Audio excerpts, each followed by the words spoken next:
बिस्मिल्लाहिर्रहमानिर्रहीम। हम इससे पहले डिफरेंट रूल्स डेरिवेटिव्स के पढ़ चुके थे। उसमें से एक रूल हमने पढ़ा था पावर रूल। तो हम पावर रूल को ज़रा डिटेल में पढ़ना चाहते थे और ये डिस्कस करना चाहते हैं, क्योंकि जब हम डिफरेंट प्रॉब्लम्स ऐसे डिस्कस करते हैं जिसमें कम्प्लेक्स इक्वेशंस आ जाती हैं, तो उनको फिर उस पर पावर रूल कब अप्लाई होना चाहिए और कैसे अप्लाई होना चाहिए, इस पे थोड़ी सी हमारी डिस्कशन है। तो अगर आपको याद हो तो पावर रूल क्या था कि let's say if x is power n, तो हमने ये पढ़ा था कि d बाई डी एक्स जो है that is actually equal to n। n जो कि नीचे आ जाता था, पावर नीचे आ जाती थी, और x की फिर पावर उसमें से एक रिड्यूस हो जाती थी। आपको याद है सबको जी? जी सर, याद है। जी सर जी। अच्छा, अब इसी फार्मूले को ना मैं थोड़ा सा चेंज करूंगा, या ऐसे ट्वीक करेंगे कि वो थोड़ा सा जो एडवांस लेवल की चीजें इस पे अप्लाई हो सकती हैं, बिल्कुल उस फॉर्म में ले आते हैं। तो अगर थोड़ी सर ये देर की पॉजिटिव और नेगेटिव दोनों के लिए। जी, ये दोनों के लिए। तो अब इसमें ना कुछ रूल्स होते हैं। For example power rule apply कब होना चाहिए, ये इसके दो रूल्स होते हैं। सबसे पहला कि रूल्स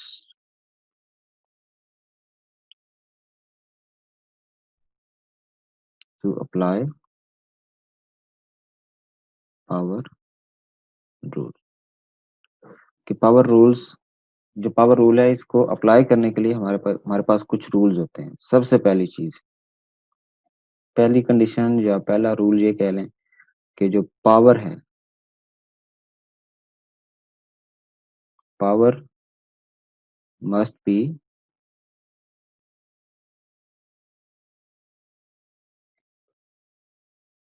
ग्रेटर देन 1। ठीक है, कि जिस तरह इस केस में अगर हम इस एग्जांपल को देखें या इस फार्मूला को देखें, तो अब उसमें पावर इज n, तो n अगर 1 से ज्यादा है तो तब हम पावर रूल यूज करते हैं, अदरवाइज हम पावर रूल यूज नहीं करते। तो पावर रूल का जो इस्तेमाल है वो कब करना है, जब हमारी पावर ग्रेटर देन 1 होगी, मतलब n must be greater than, कि n must be greater than 1, एक से ज्यादा होगा। जो दूसरी कंडीशन है वो ये कि पावर रूल आपने तब अप्लाई करना है जब पावर इज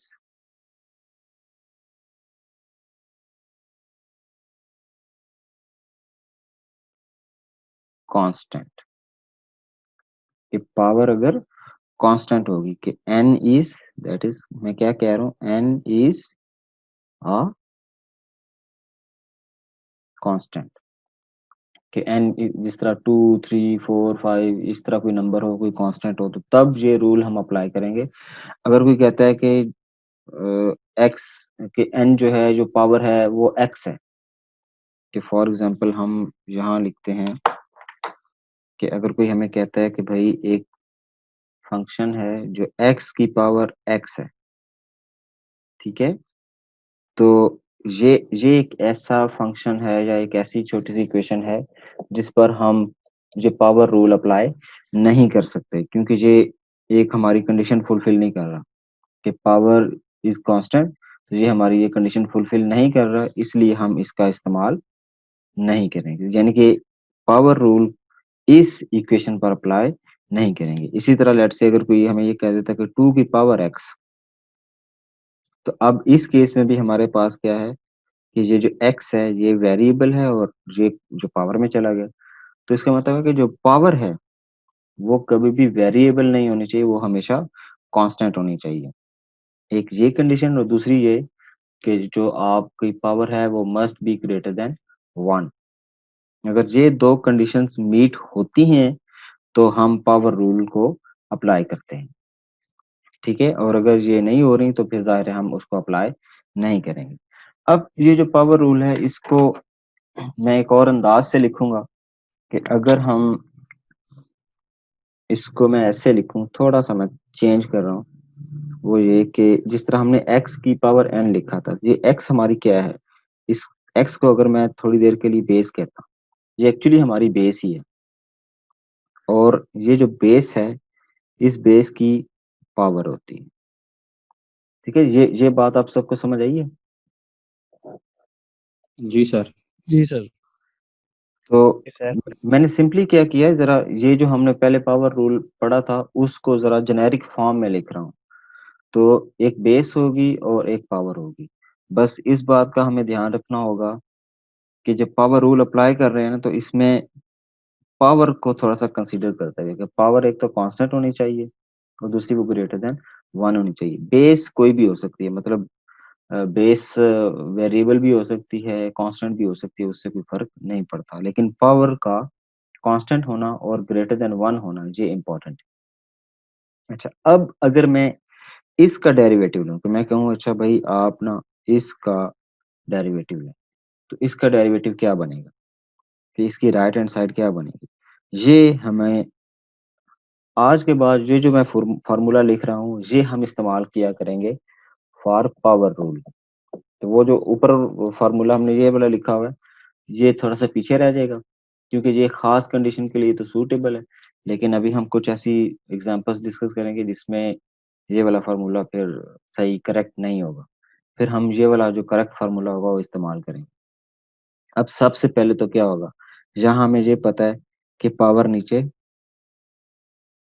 मल्टीप्लाई हो जाती है ऐसे, ठीक है जी। फिर क्या होता है, फिर ये जो बेस होती है, इस बेस में से एक पावर माइनस हो जाएगी। अच्छा, इसके साथ ये इतना तो वही है, एन जिस तरह पावर है वो नीचे आ गई, इसी तरह एन में से आपने -1 कर दिया, पावर में से -1 कर दिया, बेस यहाँ आ गई। इसके साथ एक चीज एक्स्ट्रा आती है जो हमने लास्ट टाइम नहीं पढ़ी थी, वो ये है कि इस पूरी चीज के साथ ये पावर मल्टीप्लाई भी बेस की पावर -1, इसके साथ हम मल्टीप्लाई करेंगे डेरिवेटिव ऑफ बेस, कि जो सिर्फ बेस है उसका डेरिवेटिव हम इसके साथ मल्टीप्लाई करेंगे, तो ये पूरी अब एक टर्म बन जाएगी।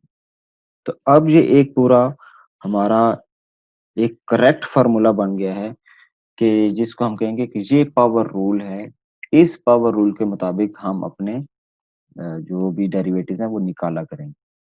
ये पॉइंट क्लियर हो गया आप सबको, कि इसमें इंपॉर्टेंट चीज ये है कि डेरिवेटिव हमने साथ मल्टीप्लाई करना होता है बेस का। ये बात समझ आ गई? जी सर। जी सर आ गई। अच्छा, हम लेकिन वो जो पीछे एक्सरसाइज में क्वेश्चंस थे उनमें ऊपर वाला फार्मूला लग रहा था। हाँ जी, उसमें ऊपर वाला फॉर्मूला इसलिए लग रहा था क्योंकि वो एक्सरसाइज में चीजें बड़ी सिंपल थी, उसमें कोई कभी कॉम्प्लेक्स चीज आई ही नहीं थी। अभी जिस तरह हम एक दो प्रॉब्लम्स डिस्कस करते हैं ना, तो उसमें आपको आइडिया हो जाएगा कि हाँ यार अगर ऐसा आए ना तो फिर तो वो वाला काम ही नहीं करेगा, वो तो मसला है, या अगर वो काम करेगा भी तो वो गलत होगा, उसका आंसर गलत सर होगा। एक्सरसाइज कौन सा है? अच्छा, ये कोई एक्सरसाइज नहीं है, ये मैं खुद सही चीजें बता रहा हूँ आपको। सर ये ठीक है जो सर, ठीक। वेरिएबल साथ होगा तो फिर क्या करेंगे? अगर इसके साथ जी वेरिएबल हो, जी, क्या कह अगर रहे इसके साथ वेरिएबल वेरिएबल अगर साथ आ जाए तो फिर कैसे कौन सा रूल अप्लाई करना है? हैं? वेरिएबल कौन सा, किस अगर जगह इस पे? फॉर्मूले के बेस? अंदर वेरिएबल आ जाए, हाँ नहीं, पावर में बेस में सर कह रहे हैं अगर पावर में वेरिएबल आ जाए तो फिर क्या करें? हाँ, फिर फिर कोई और सिंपली होगा। लॉग लेके उसका हाँ, लेके फिर वो नीचे लॉग से। वाला सीन और वो सिलसिला होगा, फिर उस पे पावर रूल अप्लाई नहीं होगा, उस पे फिर वो हम लॉग वगैरह चीजें अप्लाई करेंगे। यानी इनका सर कोई अगर बेस में आ ऐसा जाए, बेस में अगर बेस में अगर पावर आ जाए, बेस में अगर वेरिएबल भी आ जाए तो इससे कोई फर्क नहीं पड़ता। ये देखें ना, ये इज अ वेरिएबल, ये जो हमने एक्स यूज किया इधर, ये बेस है और ये वेरिएबल है, तो इससे कोई ये फर्क कांस्टेंट की बात कर रहे हैं सर, अगर बेस में कांस्टेंट आ जाए। और अगर ये कांस्टेंट आ जाए तब भी कोई मसला नहीं है। फिर सही। सर ये इसका क्वेश्चन अगर आ जाए तो वो ऊपर लिखा होगा कि power rule for derivative in detail. नहीं जी, नहीं ऐसा तो नहीं है, बस आपको यही पता होगा कि आपने पावर रूल अप्लाई करना है, ये आपको खुद ही पता चल जाएगा कि मैं हाँ यहाँ मैंने पावर रूल अप्लाई करना है। ये रूल्स देख के रूल्स हाउ टू अप्लाई। हाँ जी, आपको रूल्स पता होने चाहिए बस उस केस में, ये इम्पोर्टेंट है।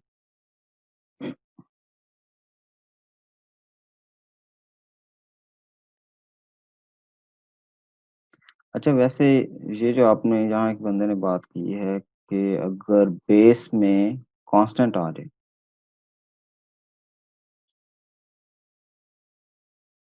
Yes sir. तो हाँ फिर उस पे भी हम पावर रूल अप्लाई नहीं करेंगे। नहीं होता ना सर उसमें। हाँ उसकी उसकी वजह है ना, फॉर एग्जांपल हमने जिस तरह ये कहा ना कि हमारी पावर भी कांस्टेंट होनी चाहिए, ठीक है ना, हमारी पावर तो हमेशा कांस्टेंट होगी। फॉर एग्जांपल मैं यहाँ एक एग्जांपल ले लेता हूँ कि मैंने 3 ले लिया, 3 हमारी बेस है और 4 इसकी पावर है। तो अब ये 3 सर और अगर बेस में, 3, अगर बेस में कांस्टेंट आएगा तो फिर ये डेरिवेटिव जीरो हो जाएगा ना, फिर हाँ ये जी, हाँ नहीं हो क्योंकि सकता ना। ये तो असल में कांस्टेंट है ना, ये तो 3 की पावर 4 ये एक नंबर आएगा, तो एक number is simply a constant, तो इसका तो इस पे तो पावर रूल अप्लाई ही नहीं होगा, ये तो डायरेक्ट जीरो हो गया क्योंकि कांस्टेंट का डेरिवेटिव जीरो होता है। Yes sir. Good point. ये बेस में जो वेरिएबल मस्ट है। हाँ जी, बेस में वेरिएबल मस्ट है, कहीं ना कहीं वेरिएबल आ रहा हो, और पावर में कांस्टेंट मस्ट है, उस केस में हमने पावर ग्रेटर। रूल अप्लाई करना होगा। Yes sir. ठीक है जी, गुड पॉइंट भाई। Okay yes sir. अब हम कुछ ऐसी छोटी मोटी एग्जांपल ले लेते हैं जिसमें हम इसी फार्मूले को फिर अप्लाई करते हैं और देखते हैं कि कैसे चीजें सॉल्व करनी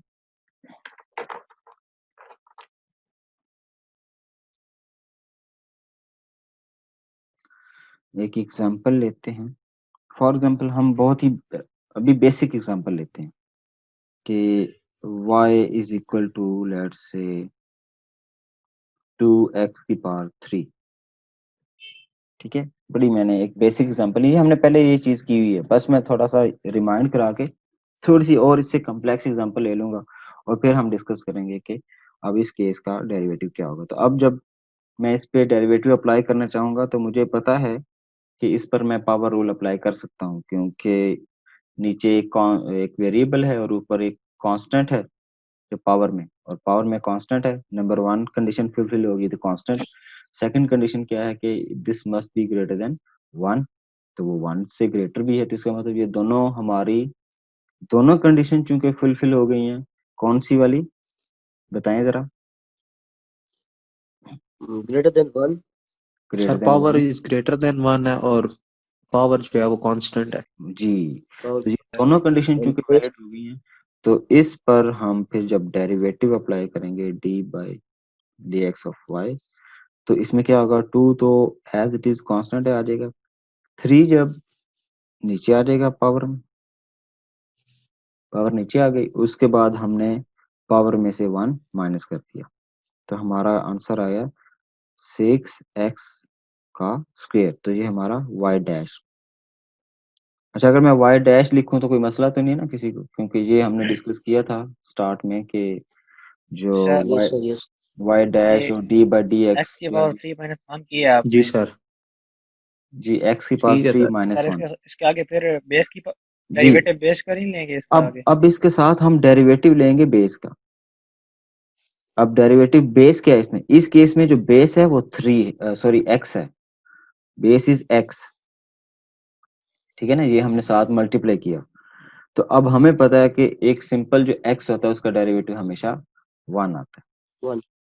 तो इसलिए नॉर्मली जब हम इससे पहले जितने भी एग्जांपल कर चुके हैं उसमें बेस हमेशा ये सिंपल x ही होती थी, इसलिए हम इस पार्ट को इग्नोर कर रहे थे, लेकिन अब हम इस पार्ट को इग्नोर नहीं किया करेंगे, क्योंकि अभी जो मैं एग्जांपल आपके सामने लिखने लगा हूं वो थोड़ी सी इससे कम्प्लेक्स कर देते हैं। अब लेट से हम एग्जांपल ले लेते हैं 2x होल क्यूब, थोड़ा सा चेंज कर दिया। अब देखें दोनों में डिफरेंस क्या है, इस केस में सिर्फ यस सर। x की पावर 3 थी, इस केस में 2x की पावर 3 है। तो जब मैं इसका डेरिवेटिव लूंगा तो सबसे पहले क्या होगा, ये जो 3 है ये नीचे आएगा, यस सर। फिर 2x जो है इसकी पावर रिड्यूस हो जाएगी और इसके साथ हम मल्टीप्लाई करेंगे बेस। डेरिवेटिव ऑफ बेस, और हमारे केस में जो डेरिवेटिव जो बेस है दैट इज 2x। तो अब हमारा आंसर क्या आया, ये 3, ये 2x का स्क्वायर, और ये 2x का डेरिवेटिव क्या है, 2 2। 2 सर। तो हमारे पास इस चीज का डेरिवेटिव क्या बना, 6 6 into 2 power 2। इंटू 2x का स्क्वायर।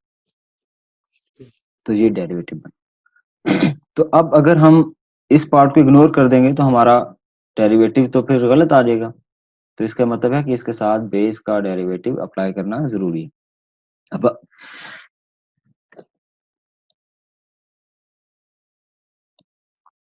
आपने जो पिछली एक्सरसाइजेस की हैं उनमें इस तरह का कोई क्वेश्चन नहीं था, इसलिए वो आपको लगा यस कि सर। अच्छा वो तो हम simple derivative simple power rule apply कर रहे थे, उसमें तो कोई इशू ही नहीं है। लेकिन अब ऐसा हो सकता है कि एक बंदा आपको ऐसा क्वेश्चन दे दे,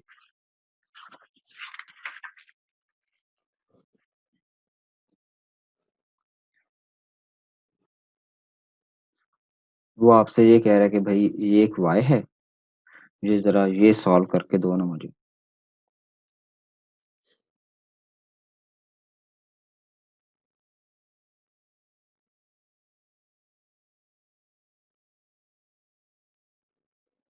ये तो इसमें क्या हो रहा है जी, एक्स स्क्वेयर प्लस 3 होल की power 4।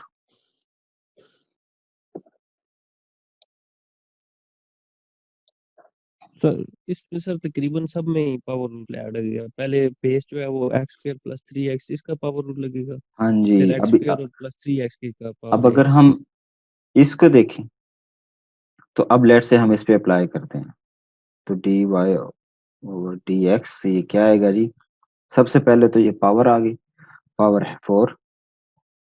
4 multiply by x square. अच्छा, अब ये जो है, ये जो पूरा बेस एज इट इज आ जाएगी, इस बेस को मैं लिख देता हूँ एक्स स्क्वेयर प्लस 3x, और ये जो पूरी बेस है इसमें से एक माइनस हो जाएगा, तो मैं डायरेक्ट लिख जी देता हूँ 3 आ जाएगा।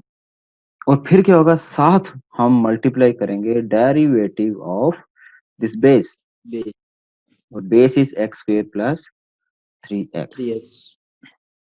ठीक हो गया। और अब हम इस पार्ट का डेरिवेटिव ले लेते हैं, इसको हम लिख देते हैं जी, ये 4 है एक्स स्क्वेयर प्लस 3x का क्यूब इंटू, अब जब हमने इस पर डेरिवेटिव अप्लाई किया तो ये इस पर अलग होगा, इस पर अलग होगा, तो क्या आएगा आपके ख्याल में इसका आंसर। अब ये डेरिवेटिव जब इस x 2x plus 3 sir. Apply होगा तो इसका भी, इस पे भी आप पावर रूल लगाएंगे, तो इसका answer 2x plus into 3। X का प्लस डेरिवेटिव। सर यहाँ पे प्रोडक्ट रूल इसी मान नहीं होगा सर? नहीं आप नहीं नहीं, आप प्रोडक्ट रूल कहाँ आ गया, असल में तो आपने कहानी सर याद, 2 प्लस आ गया ना सर इसमें? नहीं नहीं प्रोडक्ट रूल तो नहीं है ना यार, प्रोडक्ट रूल तो पावर इसमें सर प्लस आ गया ना सर? वो तो मल्टीप्लिकेशन को कहते हैं। नहीं आता। चलो इसको मैं ऐसे लिखता हूँ, ये देखो जब ये प्लस आ गया ना, इधर इधर प्लस आ गया, तो मैं क्या करूंगा, मैं ये D by D x x square पे अलग अप्लाई करूंगा, plus D by D x 3x पे अलग अप्लाई करूंगा। Yes sir. हाँ जी, वो प्रोडक्ट मल्टीप्लाई को कहते हैं, तो जब मल्टीप्लाई हो रहे हो तब आप प्रोडक्ट रूल की तरफ जाएंगे, अदरवाइज नहीं जाएंगे। तो अब इसमें हम इसको लिख देते हैं जी, एक्स स्क्वेयर प्लस 3x, ये एज इट इज आ गया, और ये क्या बनेगा, 2x सर। ये 2x बना, 2x कैसे, 2 पावर नीचे आई, x की पावर 1 होगी, और और फिर x का माइनस डेरिवेटिव, 1।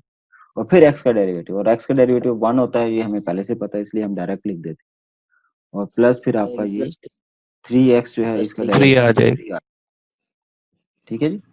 तो अब इसके साथ ये आप चाहें तो अंदर मल्टीप्लाई कर दें, चाहें तो ये इतना काफी है, तब भी कोई मसला नहीं। तो क्या करें, मल्टीप्लाई कर दें, 4 के साथ मल्टीप्लाई कर देते हैं। 4 के साथ भी कर सकते हैं, हाँ अंदर 4 मल्टीप्लाई कर देते हैं, तो 8x। X square plus 3x, ये तो एज इट इज आ गया, ये क्यूब वाला, पार्ट, इस 4 को मैंने इधर अंदर मल्टीप्लाई किया, क्योंकि देखें 4 को मैं इसके अंदर मल्टीप्लाई नहीं कर सकता, बिल्कुल सर, क्योंकि पावर है वो। क्योंकि वो पावर में है, उसको तो नहीं छेड़ सकते। लेकिन हाँ, इस 4 को मैं इसके अंदर इधर मल्टीप्लाई कर सकता हूँ। तो ये मैं 8x कर दिया प्लस ये 12 12 और फिर अगर मजीद आप इसको सिंप्लीफाई करना चाहें तो ये पूरी जो टर्म है क्यूब वाली, इसको आप 8x के साथ मल्टीप्लाई करेंगे प्लस फिर ये पूरी टर्म 12x के साथ। तो ये मेरे ख्याल में इतना ज्यादा फिर उसको डेप्थ में जाने की जरूरत नहीं है, इससे डबल जहाँ तो तक ये ले लेते काफी है। ना, जी डबल डेरिवेटिव भी यहाँ से बन सकते हैं।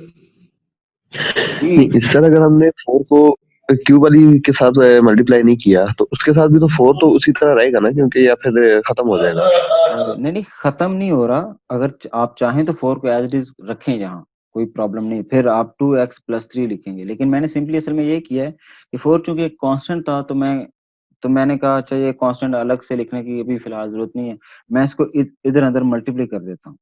तो ये इसके साथ तो डायरेक्ट अंदर मल्टीप्लाई नहीं हो सकता, क्योंकि जब तक हम क्यूब वाला फार्मूला लगाकर इसको पूरा सॉल्व ना करें। लेकिन ये चूंकि सिंपल टर्म है, तो मैंने इसलिए 4 को इधर अंदर मल्टीप्लाई कर दिया। तो ये अगर आप चाहें तो ना करें भी, ऐसे भी लिखा रहे, कोई मसला नहीं है, ये ऐसे भी ठीक है। लेकिन यहाँ मैंने इधर आसानी से मल्टीप्लाई इसलिए कर दिया ताकि कल को अगर मैं इस पे मजीद कोई डेरिवेटिव लेना चाह रहा हूँ या मजीद सिंप्लीफाई करना चाह रहा हूँ तो वो मेरी कैलकुलेशन आसान हो। बस इतना ही मैंने इसका किया। अब अगर कोई चाहे ठीक है तो सर, यहाँ से इसका मजीद डेरिवेटिव भी ले सकते हैं कि आप ये सिंगल डेरिवेटिव, डबल डेरिवेटिव। और किसी ने कहा कि इसका डबल डेरिवेटिव फाइंड करें, तो अब उस पे क्या होगा आपको पता है। ये अब आपने ट्राई करना है कि ये जो एग्जांपल मैंने किया ना, इसका आपने इसको ट्राई करना है। मैं इधर लिख देता हूँ, ट्राई y डैश, और इस पे क्या होगा, इस पे फिर आपका प्रोडक्ट रूल लगेगा, ठीक है। और उस प्रोडक्ट रूल के अंदर फिर से आप शायद ये पावर रूल्स ही अप्लाई कर रहे होंगे। ये आपने तो ट्राई लाजमी करना है, वरना मैंने पेपर में दे देना है, ठीक है जी। ठीक है सर, दे दे। ठीक है सर। इंशाअल्लाह। अच्छा, तो आई होप आपको अब ये क्लियर हो गया कि पावर रूल अप्लाई कब करना है और कैसे करना है। उसके लिए जरूरी, हमेशा ये बात जरूरी है और ये याद रखने वाली है, मैं फिर रिपीट कर रहा हूँ कि जब भी आप बेस की पावर इस तरह आपका पावर वाला सिलसिला आए, तो पावर नीचे आ गई, बेस की आपने एक पावर रिड्यूस की और फिर बेस का डेरिवेटिव साथ मल्टीप्लाई करना है। अच्छा, इसमें बहुत सारे लोग ये गलती कर देते हैं, वो इस डेरिवेटिव को आगे नीचे यहाँ लिख देते हैं इक्वल टू समथिंग, ऐसे नहीं लिखना, ये इसके साथ मल्टीप्लाई हो रहा है, ठीक है। ये जो बेस का डेरिवेटिव होगा ये पूरी टर्म के साथ मल्टीप्लाई होगा, जैसे हमने यहाँ किया कि ये जो अंदर बेस थी, हमने इस बेस का डेरिवेटिव इसके साथ मल्टीप्लाई किया। ये ना हो ये कि ये जो आपने रिड्यूस किया ये इधर लिखा हो और ये जनाब अगली लाइन में आपने चीजें लिखी, ये ऐसे चीजें नहीं चलेंगी, वो फिर मसला हो जाएगा और फिर क्वेश्चन ही आपका आंसर ही गलत आ जाएगा। ठीक हो गया जी, क्लियर होगी बात। ओके जी, अब हम अगला जो टॉपिक है छोटा सा वो देख लेते हैं। अच्छा, ये तो था वो ये जो मैंने डिस्कस किया पावर रूल, असल में ये हम आगे कुछ आने वाले ये जो अभी हम डिस्कस करने लगे हैं इनमें अप्लाई करना था, तो इसलिए मैंने कहा कि वो चीजें पहले से क्लियर हो जाएं ताकि हम यहाँ चीजें अप्लाई कर सकें। इससे यस पहले सर। कि हम मजीद कुछ और चीजों को डिस्कस करें, हमें कुछ बेसिक्स पता होनी चाहिए। वो बेसिक्स क्या है कि हमने, अगर आपको याद हो तो फर्स्ट चैप्टर के अंदर कुछ ट्रिग्नोमेट्रिक फंक्शन थे, उनको उस टाइम जरा हमने स्किप किया था।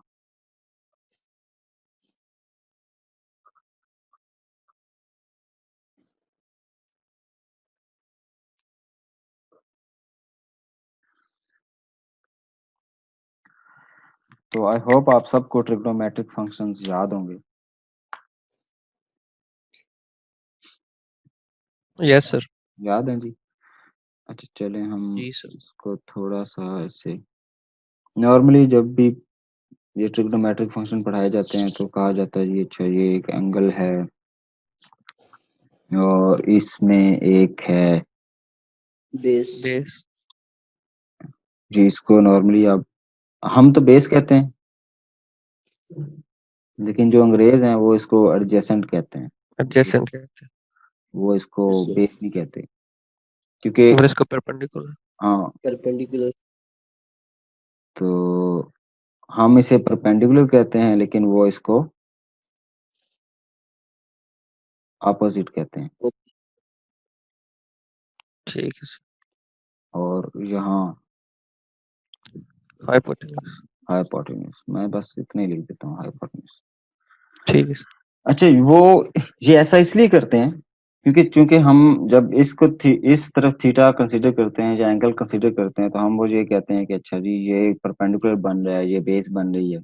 लेकिन वो कहते हैं अच्छा जब आपका एंगल ये ऊपर चला जाएगा तो फिर क्या होगा, फिर आपका परपेंडिकुलर ये बन जाएगा नीचे वाला। तो ये परपेंडिकुलर जी सर। हमारे लिए समझना जरा मुश्किल होता है कि भाई ये सीधी लाइन परपेंडिकुलर कैसे हो सकती है और ये बेस कैसे हो सकती है। इसलिए वो फिर इसको बेस और परपेंडिकुलर वाले नेम्स जो हैं वो नहीं देते। वो कहते हैं कि जो एंगल है, एंगल के सामने वाली जो साइड होगी उसे हम अपोजिट कहेंगे, जो एंगल के साथ नीचे चीज होगी उसे हम एडजेसेंट कहेंगे, और ये वाली हाइपोटेन्यूज। तो इसी पैटर्न के थ्रू इसको नॉर्मली हम, अगर हम थोड़ी देर के लिए इसको कंसिडर कर लें कि ये हमारा हाइपोटेन्यूज को नॉर्मली हम आर भी कहते हैं कि ये आर है, और यस इस सर। एडजेसेंट को हम एक्स भी कहते हैं थोड़ी देर के लिए, और अपोजिट को हम वाई भी कहते हैं। ये अपनी आसानी के लिए हमने ये नेम्स रखे होते हैं। तो अब अगर आपको याद हो, हमारे पास देर आर 6 ट्रिग्नोमेट्रिक फंक्शंस जो कि बेसिक हैं। Yes sir.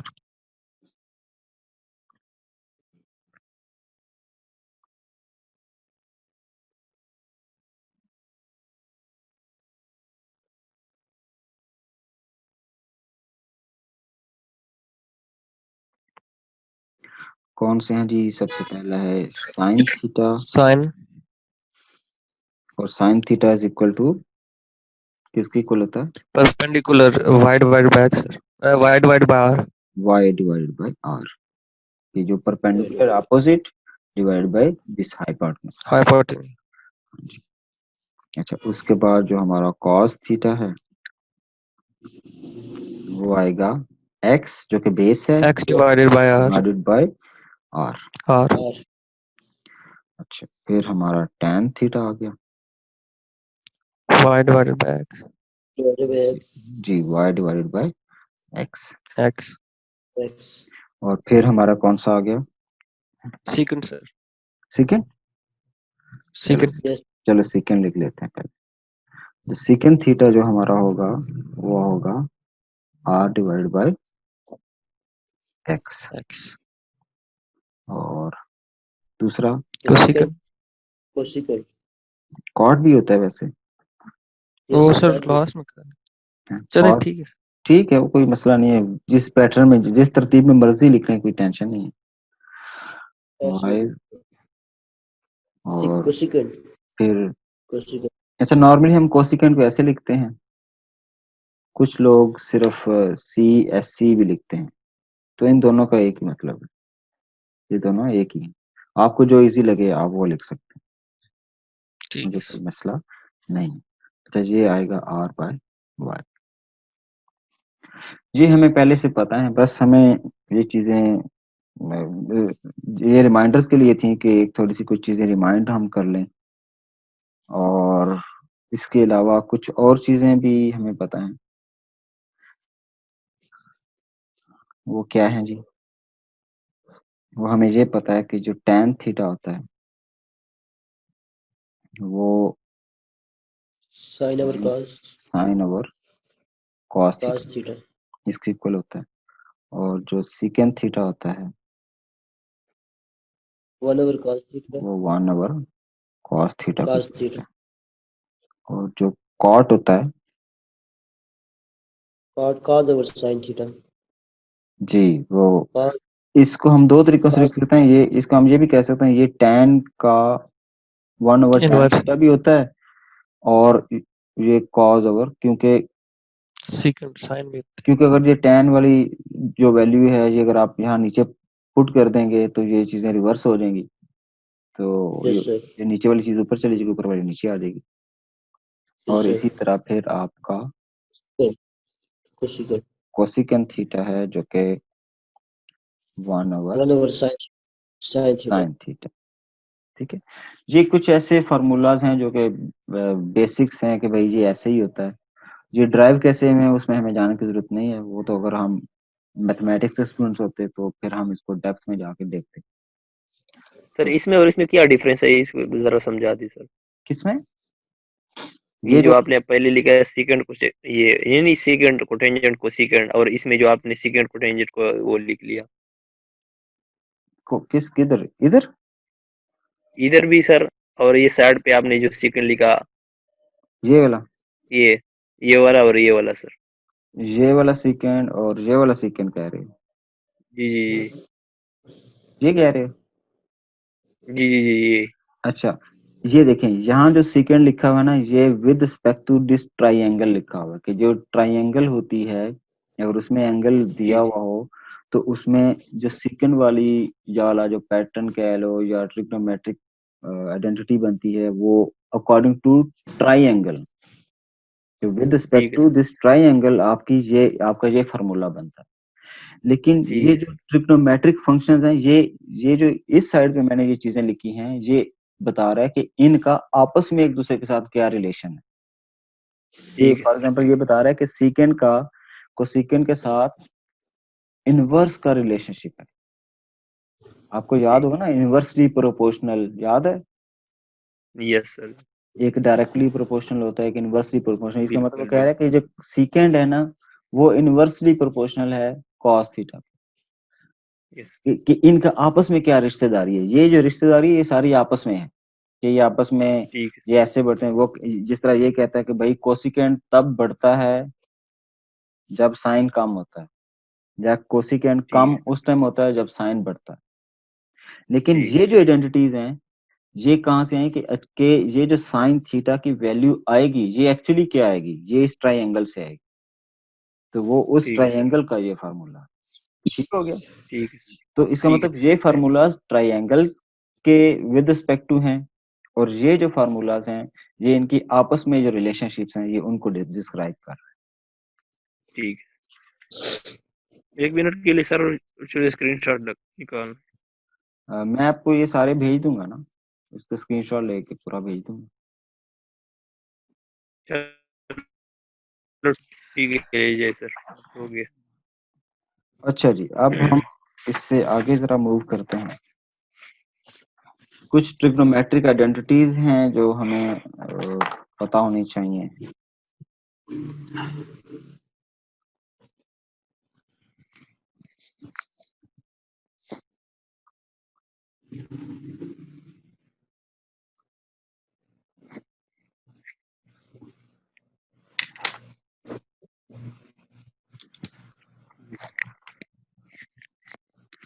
ओके जी, नंबर 1 आइडेंटिटी वो ये है कि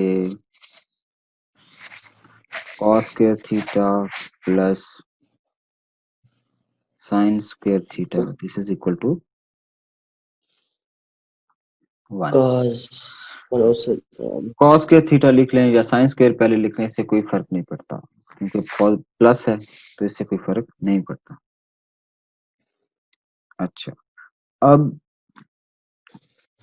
1 plus tan square theta is equal to secant square theta. अच्छा, हमें इनको प्रूव करने की जरूरत नहीं है, बस हमें ये किसी ने बता दिया, प्रूव करके दे दिया हुआ है, अच्छा जी ऐसा होता है, तो हम बस उसी को ही हक मान लेंगे और इसको बस इस्तेमाल करेंगे अपने लिहाज से। और 1 प्लस कॉट का स्क्वायर थीटा जो होता है वो सेकंड कोसिकेंट स्क्वायर थीटा। ठीक है, जो tan का square 1 plus tan square theta है वो सेकंड स्क्वायर के इक्वल, और जो कॉट है वो कोसिकेंट के।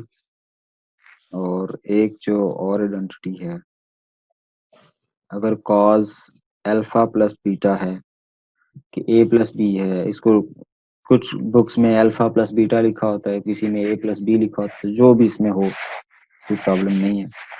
तो ये cos of a into plus का कॉस ऑफ पी, ठीक है, minus sine of A into sine of P, ये आ गया। और जो पांचवी आइडेंटिटी है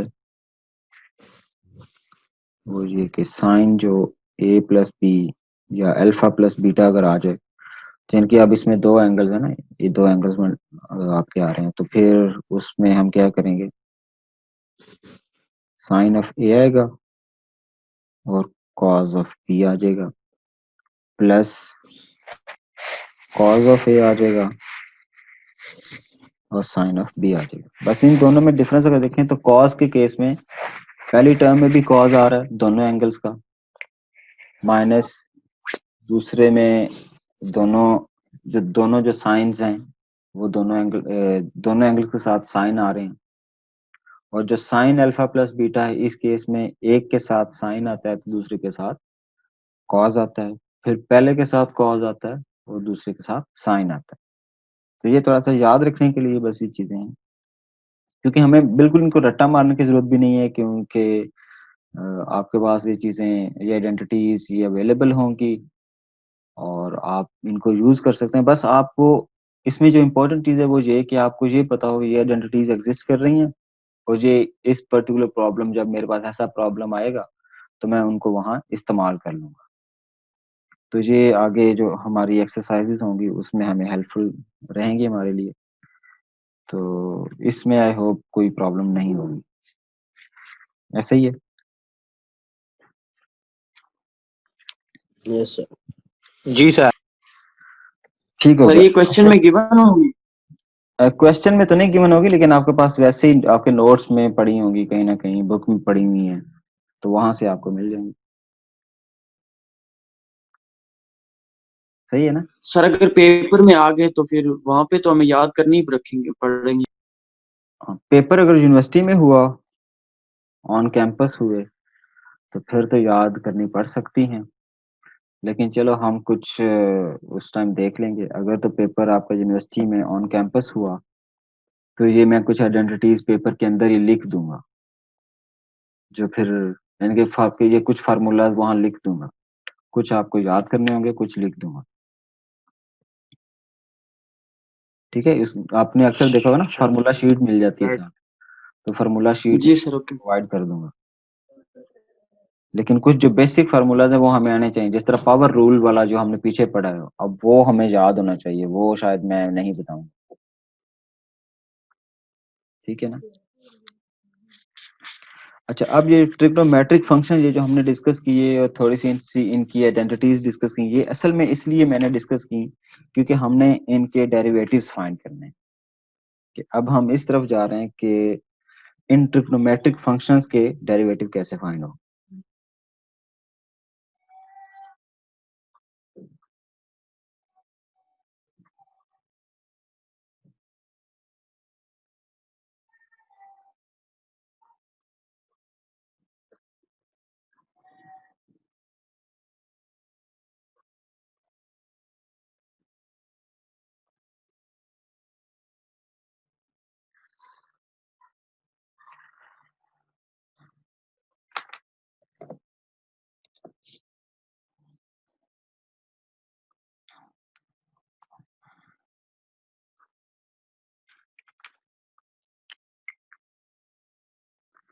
अच्छा जी, पहला हमारा जो बनेगा वो क्या है जी, डेरिवेटिव ऑफ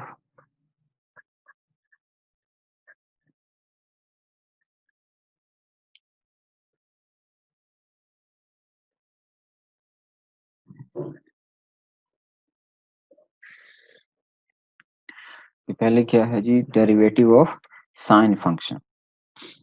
ये हम कैसे लेते हैं और इसका क्या बनेगा। एक चीज उसी तरह जिस तरह हमने पीछे पैटर्न में इस्तेमाल की, मैं लिखता हूं जी y is equal to sine of, यहां मैं लिख देता हूं एंगल, जिस तरह हमने पीछे बेस और पावर लिखा था। तो क्योंकि साइन के ब्रैकेट्स में यहाँ एंगल आएगा, तो अगर हम इसका डेरिवेटिव लेते हैं, तो अब अगर कोई हमें कहे कि भाई आप डी बाई डी एक्स लें इस साइन का, तो ये किसके इक्वल होगा? ये इक्वल होगा जी कॉस और angle multiply by derivative of angle. अच्छा, ये फार्मूला बड़ा इंपॉर्टेंट है, ये याद रखने की जरूरत है कि भाई जिस तरह हमने पीछे मल्टीप्लाई किया था, पावर रूल जो भी अप्लाई किया था, साथ डेरिवेटिव ऑफ बेस अप्लाई किया था, इस केस में जब हम ट्रिग्नोमेट्रिक फंक्शंस को डिस्कस करेंगे, उनका डेरिवेटिव लेंगे, तो साइन का जो डेरिवेटिव होता है वो कॉस आता है, और फिर जो एंगल होगा हम साथ उसका डेरिवेटिव मल्टीप्लाई करेंगे। तो फॉर एग्जांपल कोई किसी ने हमें एग्जांपल में दे दिया कि y is equal to sine of x है, तो अब इसका जब हम डेरिवेटिव लेंगे तो इसका डेरिवेटिव क्या बनेगा जी? तो इसको अगर मैं ऐसे लिखने की बजाय ऐसे लिख देता हूँ कि D by D x of sine of x is actually equal to cos of x, cos angle, angle आ गया, और फिर हमने साथ 1 का डेरिवेटिव मल्टीप्लाई कर दिया। तो 1 का डेरिवेटिव, चूंकि सॉरी x का डेरिवेटिव 1 होता है, तो वो हमने एज इट इज लिख दिया। तो हमारा जो साइन का डेरिवेटिव है वो क्या होता है? साइन का डेरिवेटिव असल में कॉस होता है। ठीक है जी, ये बात समझ आई आपको? सर रिपीट कर दें। अच्छा,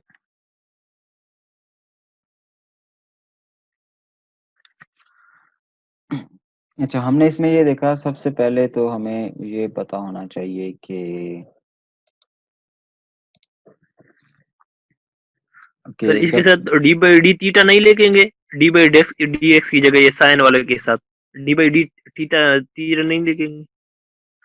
हाँ, वैसे तो d by d D by D theta. लिखेंगे। असल में थीटा तब लिखेंगे ना जब हमारा ये जो फंक्शन है वो थीटा वाला होगा। जिस तरह मैंने ये जो अगर हम एग्जांपल लें तो इसमें मेरा theta is sir actually, angle है, एंगल थीटा है ना? एंगल को कुछ भी कहा जाता है। वैसे नॉर्मली लोग थीटा को एंगल कहते हैं, लेकिन हमारे केस में अब ये जो एक्स है ये भी तो एंगल ही है। हमने जहाँ एंगल को एक्स कहा हुआ है बजाय थीटा कहने के। अगर आप थीटा भी कह सकते हैं। जब आप थीटा कहेंगे तो आप derivative with respect to theta लेंगे। जब एंगल एक्स होगा तो फिर हम जो डेरिवेटिव लेंगे वो विद रिस्पेक्ट टू एक्स लेंगे। अगर एंगल थीटा है तो विद रिस्पेक्ट टू थीटा, अगर एंगल एक्स है तो विद रिस्पेक्ट टू एक्स। अगर एंगल टी बन गया, फॉर एग्जांपल जहां किसी ने आपको ये कह दिया कि यार y is equal to sine of T, तो अब इस केस में आप किसके विद रिस्पेक्ट टू लेंगे डेरिवेटिव? ठीक है। टी के विद रिस्पेक्ट टू लेंगे, क्योंकि अब आपने एंगल का नाम थीटा रख दी है, सॉरी एंगल का नाम टी रख दी है।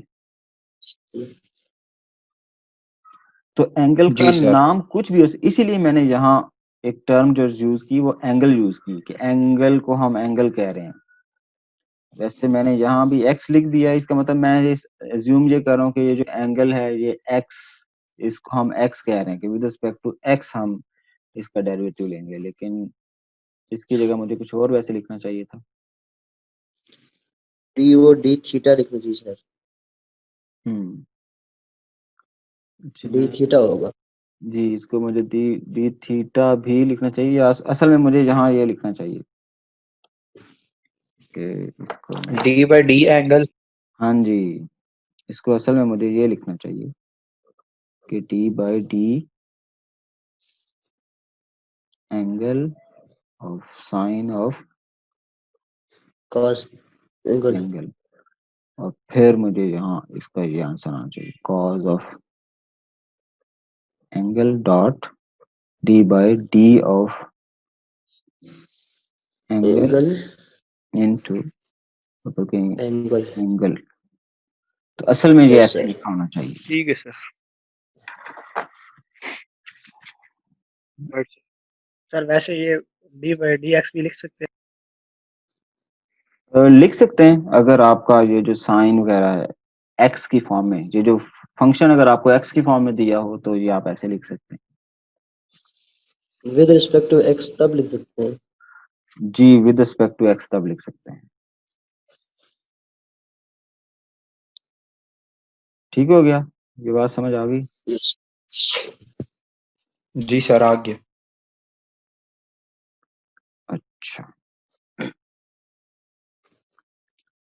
अच्छा, इसको मैंने डिराइव नहीं किया कि जिस तरह मैंने ये बता दिया ना कि साइन का जो एंगल होता है वो कॉज आता है, तो ये सर मैं ड्राइव मैंने इसलिए नहीं किया क्योंकि ये मैंने आपको असाइनमेंट देनी है।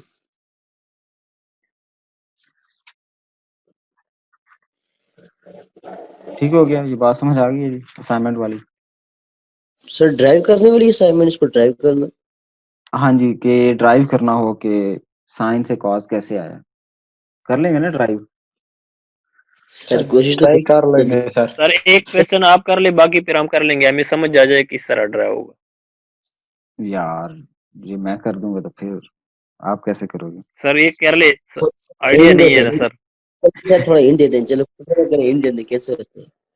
अच्छा, ये वैसे आपकी उस बुक के अंदर ना सॉल्व हुआ हुआ है, अगर आप फिर भी कहते हैं चलो तो ठीक, मैं कर देता हूँ। कर, अगर आप कहते हैं कॉपी मैं कर करा देता दो। हूँ। नहीं नहीं, कर ले सर। कर दूं? चलो कर देता हूँ। जी जी कर ले sir.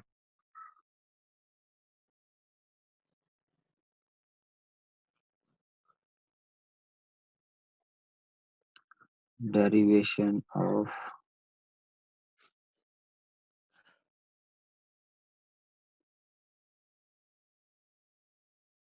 Derivative of sign.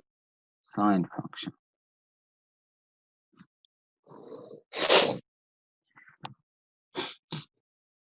Okay, अच्छा ये जो डेरिवेशन है ये ज़ाहिर है पेपर में नहीं आएगी, तो लेकिन फिर भी आपको असल में आनी चाहिए। मेरा पॉइंट असल में ये था कि फॉर एग्जांपल किसी ने आपको ये बताया कि एफ ऑफ एक्स जो है वो साइन ऑफ एक्स के इक्वल है, तो इसका डेरिवेटिव क्या होगा, ये आप प्रूव करें या डेरिवेट करें कि क्या होगा। अब अगर आपको याद हो तो हमने एक फार्मूला पढ़ा था पिछले कुछ जमाने में, जब हमने डेरिवेटिव स्टार्ट किए तो हमने कहा था कि F dash of X is actually equal to limit H approaches to zero yes sir. Of F X F plus of H X plus H minus F minus of F X X divided by H. H. ये formula हमने उस time पढ़ा था, और इसको हम yes इसका नाम क्या था, by by by definition. By definition. इस फार्मूले का नाम है बाय डेफिनेशन। तो अब इसी फार्मूले का हम यहाँ इस्तेमाल करेंगे। अब इसमें देखें तो अगर यहाँ हमें एफ ऑफ एक्स दिया हुआ है और यस सर। हमें क्या क्या नहीं पता, हमें F of X plus H नहीं पता, ऐसे ही है जी। तो हम यस क्या सर। कर लेंगे, हम ये कैलकुलेट कर लेंगे। कैसे कैलकुलेट करेंगे? F of X plus H, जहां इस फंक्शन में जहां जहां एक्स है वहां क्या लिखूंगा, X plus X plus H. H. Plus H. तो अब ये क्या बनेगा, ये sine of X plus X H plus बन एच। गया। जी जी। यस। तो अब आपने जो एक आइडेंटिटी पढ़ी है, कौन सी वाली, ये जो हमने आइडेंटिटी पढ़ी थी कि जिसमें दो एंगल्स आपस में ऐड हो रहे हो, तो इन दोनों में से कोई हम अप्लाई करेंगे, तो इसमें कौन सी हम अप्लाई करेंगे, क्योंकि हमारा साइन है, फंक्शन हमारा साइन वाला है, तो हम ये 5 वाली जो आइडेंटिटी है जिसमें साइन ए कॉस बीटा और yes. Cos alpha into sine beta है, ये अप्लाई करें। तो जब मैंने इधर अप्लाई किया तो मेरी ये क्या बना, एक्स प्लस एच जो बना, ये बना sine of x into sine of h, yes sir. Sorry minus into sine of x into cos of cos of h h cos of h plus minus plus plus cos of okay x sir. Into sine sine, of h. ये देखना sign के case में positive आ रहा है, okay cos of x into sine of sine of अच्छा ठीक है जी, ये आ गया। अब हम इन दोनों फंक्शंस को, ये जो दोनों हमने ये जो साइन वाला ये कैलकुलेट कर लिया और जो ऊपर एफ ऑफ एक्स था इसको इस फार्मूले के अंदर पुट कर। यस सर तो अब हमारा एफ डैश ऑफ एक्स क्या बना, limit H approaches 0 h approaches to 0, और जब मैंने इसी एफ जगह ये लिखा तो sine of x into cos of h, और इसमें माइनस नहीं आता है? नहीं नहीं माइनस काज वाले इसमें में पॉजिटिव है, कॉज वाले में माइनस आता अच्छा है। ठीक है सर, ठीक है सर, ठीक। Sine of H minus F of sine X की एक्स जगह हम sine of X X divided by H आ गया। एच ठीक हो गया जी। यस सर अच्छा, अब इसमें से कुछ कॉमन ले सकते हैं हम या यस कुछ और अप्लाई, ले सकते हैं कॉमन हो सकते साइन एक्स कॉमन हो सकते हैं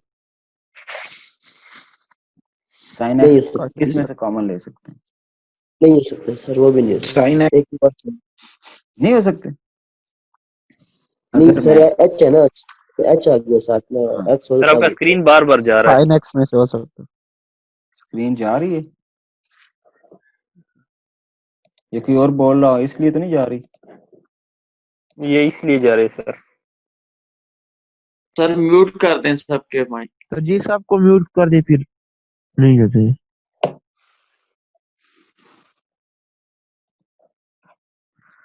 अच्छा, अब इसमें से ना हम कॉमन ले सकते हैं। फॉर एग्जांपल जिस तरह ये टर्म है साइन एक्स, ये वाली साइन एक्स इससे, और ये जो पूरी टर्म है जिसमें sine x into cos x है, क्योंकि साइन एक्स इसमें भी एग्जिस्ट करता है और इसमें भी एग्जिस्ट करता है, तो इसमें से हम ये कॉमन ले सकते हैं।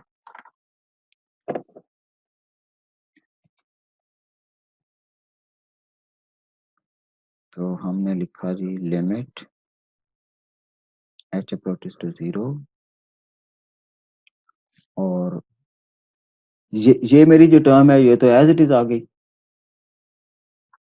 इसको मैंने, चलो मैं अगर इस साइड पे लिख दूं cos x into sine of H, अब इन दोनों में से जब मैं साइन कॉमन ले लूंगा तो ये साइन x आ जाएगा, और into cos of H minus 1, ये मेरा आ गया। ठीक हो गया। अब इस पे थोड़ा सा हम कुछ और कहानी अप्लाई कर देते हैं। अब हमें इस पे क्या करने लगा हूं, ये जो h है ये चूंकि नीचे होल डिनोमिनेटर है तो मैं इसको डिस्ट्रीब्यूट कर सकता हूँ। मैं कहता हूँ अच्छा ये जो h है ना ये इस टर्म के नीचे भी लिख देते हैं अलग से, और इस टर्म के नीचे भी लिख देते हैं अलग से। ठीक है, तो मैं इसको थोड़ा सा मजीद सिंप्लीफाई करता हूँ ऐसे कि मेरा जो एफ ऑफ एक्स बनेगा, F of dash of x बनेगा, ये बनेगा लिमिट एच अप्रोचेस टू 0, और इसमें ये जो मेरी चीज थी cos x into sine of H, इसको मैं अलग से लिख देता हूँ cos of x into sine of H divided by H, ये अलग से, plus sign of x into cos of h minus 1 divided by H. तो ये पॉइंट सबको समझ आया कि ये कैसे आई? जी सर ये सिंपली मैंने क्या दोबारा किया, समझा दें। ये सिंपली असल में मैंने क्या किया कि ये जो इस तरह मेरे पास डिनोमिनेटर होल डिनोमिनेटर, हमारे पास असल में ऊपर न्यूमरेटर में दो टर्म्स थी, एक जे वाली और एक जे वाली। तो सिंपली मैंने और इन इस पूरी को एक न्यूमरेटर डिवाइड कर रहा था, तो मैंने क्या किया, जिस तरह नॉर्मली हम पहले एलसीएम लेके एक सिंपल वो लेते होते हैं, एक एलसीएम लेते हैं, डिनोमिनेटर सिंगल कर देते हैं। इस केस में मैंने जरा उसका रिवर्स किया। ये जिस जिस तरह दो सेपरेट अगर हमारे पास रैशनल जो कौन से नंबर होते हैं वो पी ओवर क्यू की फॉर्म वाले जो नंबर्स होते हैं वो क्वोशंट वाले होते हैं ना, तो ऐसे नंबर्स में हमने क्या किया हुआ है, उनका Polynomial हम sir? नॉर्मली एलसीएम ले लेते हैं, नहीं वो जो पी ओवर क्यू की फॉर्म में होते हैं ना असल में, अगर आपको याद हो। और पोलिनोमियल जी होते हैं सर? नहीं पॉलिनोमियल और होते हैं, जिस तरह ये क्वोशिएंट देखे ना। रूल है हाँ, नहीं वो पॉलिनोमियल ये जो चीज नहीं होती ये वाली, हाँ कि ए जो irrational sir? Rational rational number, असल में रैशनल नंबर्स होते हैं। तो ये जो रैशनल नंबर है, इस केस में हम इसका क्या लेते हैं, इसका नॉर्मली हम एलसीएम लेते हैं ना, आपको याद होगा, और फिर आप जो भी यहाँ जी लिखते सर। हैं। तो अब असल में हो ये रहा है कि यहाँ ऑलरेडी किसी ने ये एलसीएम हुआ है ऑलरेडी, मैं इसका रिवर्स प्रोसेस कर रहा हूँ कि ये जो एलसीएम हम कैलकुलेट कर रहे हैं, इसकी बजाय हम इसका रिवर्स कैलकुलेट करके ये आइडेंटिफाई कर रहे हैं। तो मैंने सिंपली क्या किया, मैंने कहा जी एच दोनों से डिवाइड हो जाएगा, क्योंकि एच दोनों से डिवाइड होगा तो बाद में जब हम एलसीएम लेंगे तब भी नीचे एच ही आएगा, तो इससे कोई ज्यादा फर्क नहीं पड़ेगा। तो इस टर्म को मैंने अलग से लिखा कि cos x into sine x divided by H, इससे अलग से आ गया, और जो दूसरी टर्म है उसको लिखकर मैंने नीचे डिवाइड बाई एक्स कर दिया, ये अलग से टर्म आ गई। ठीक है, यहाँ तक ये चीज क्लियर हो गई है? जी सर। यस सर, अच्छा, क्लियर। ये क्लियर होगी। अब इस पे हमें पता है कि हम लिमिट जो है वो अंदर डिस्ट्रीब्यूट कर सकते हैं, तो हम इसको ऐसे लिख सकते हैं कि लिमिट h अप्रोचेस टू 0, और इस पर अलग से लिमिट लग गई cos of x into sin of h divided by h plus limit h approaches to 0 sin of x into cos of h minus 1 divided by h। ठीक है जी, हमने इमेज लिमिट जो है वो डिस्ट्रीब्यूट कर दी। अच्छा, अब अगर आप इस टर्म को देखें या इस फार्मूला को देखें, तो इसमें लिमिट किस वेरिएबल पे लग रही है?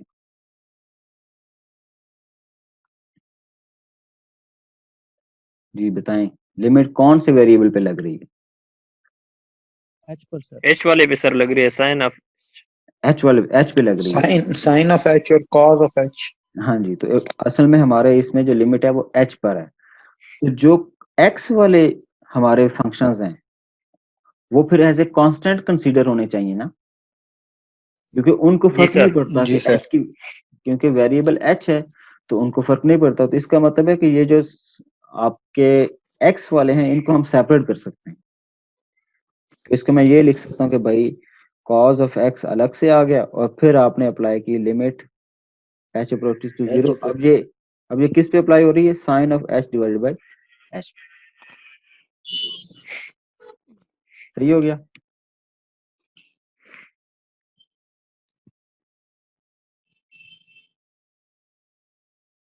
और प्लस फिर इधर क्या आएगा? Sine of x into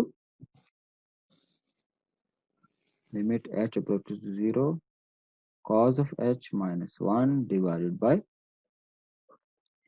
h। अच्छा, आई होप आपको यहाँ तक तो चीजें क्लियर हो गई हैं। अच्छा, अब एक थ्योरम होता है, वो थ्योरम हमें ये कहता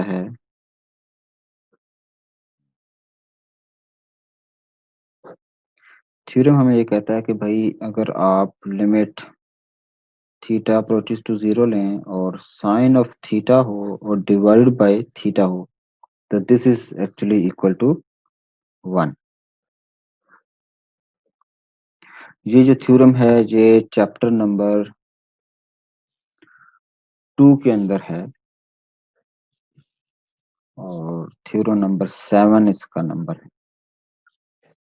ठीक है जी, तो थ्योरम नंबर जो 7 है वो हमें ये कहता है कि अगर आपने लिमिट लगाई हो साइन ऑफ थीटा पे और डिवाइडेड बाय थीटा है, तो इसका आंसर हमेशा 1 आएगा। ठीक है, और उसके अलावा इसका मतलब है हमारी ये वाली जो पूरी टर्म बनेगी अकॉर्डिंग टू दिस थ्योरम ये 1 हो जाएगी, और हमारे ये वाली जो बनेगी सिलसिला जो बनेगा इस वाले का, ये उसने एक एक्सरसाइज एक एग्जांपल सॉल्व की हुई है उसी चैप्टर के अंदर।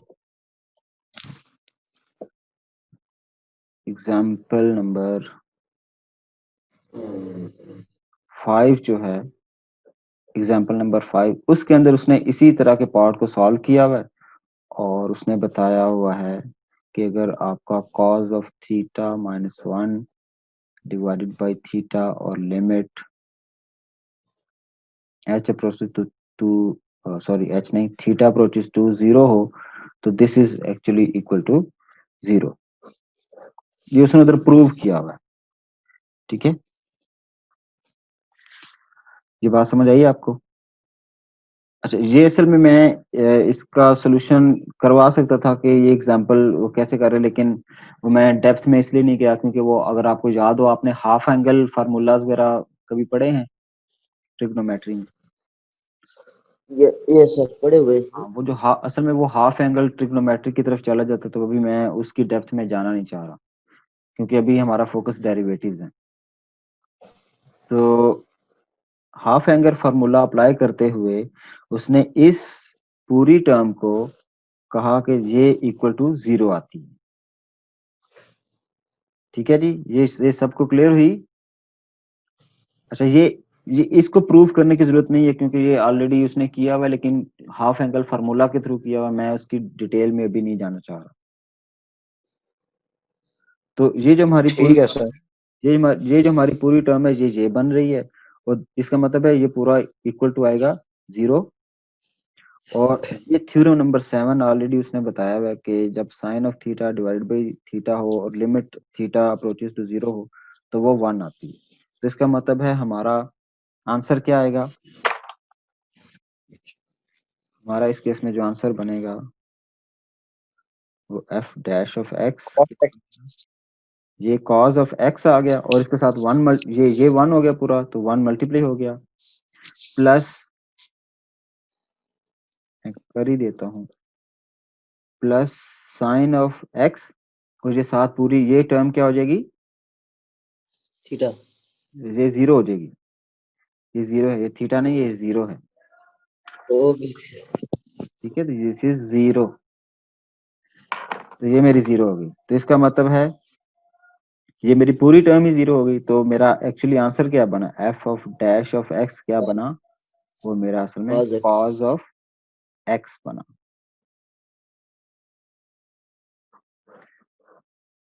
तो ये डेरिवेशन थी, हमने साइन ऑफ एक्स से स्टार्ट किया था, तो एंड पर हम कॉज ऑफ एक्स की तरफ आ रहे हैं। ठीक है, तो ये इस तरह सर सेकंड लास्ट स्टेप से रिवाइज कर दें काइंडली। तो असल में जब हमने इसको इस तरह ट्रिग्नोमेट्रिक फंक्शंस को लिमिट्स की फॉर्म में कन्वर्ट किया, असल में हमने ट्रिग्नोमेट्रिक फंक्शंस की लिमिट्स नहीं पढ़ी थी ना, तो और उसमें चूंकि हाफ एंगल फार्मूला भी अप्लाई होने थे तो हमें वो डेप्थ में पता होने चाहिए थे। तो ट्रिग्नोमेट्रिक फंक्शंस सही डेप्थ में पढ़े हों तो तब ही हमें ये वाले फार्मूला वगैरह पता होंगे।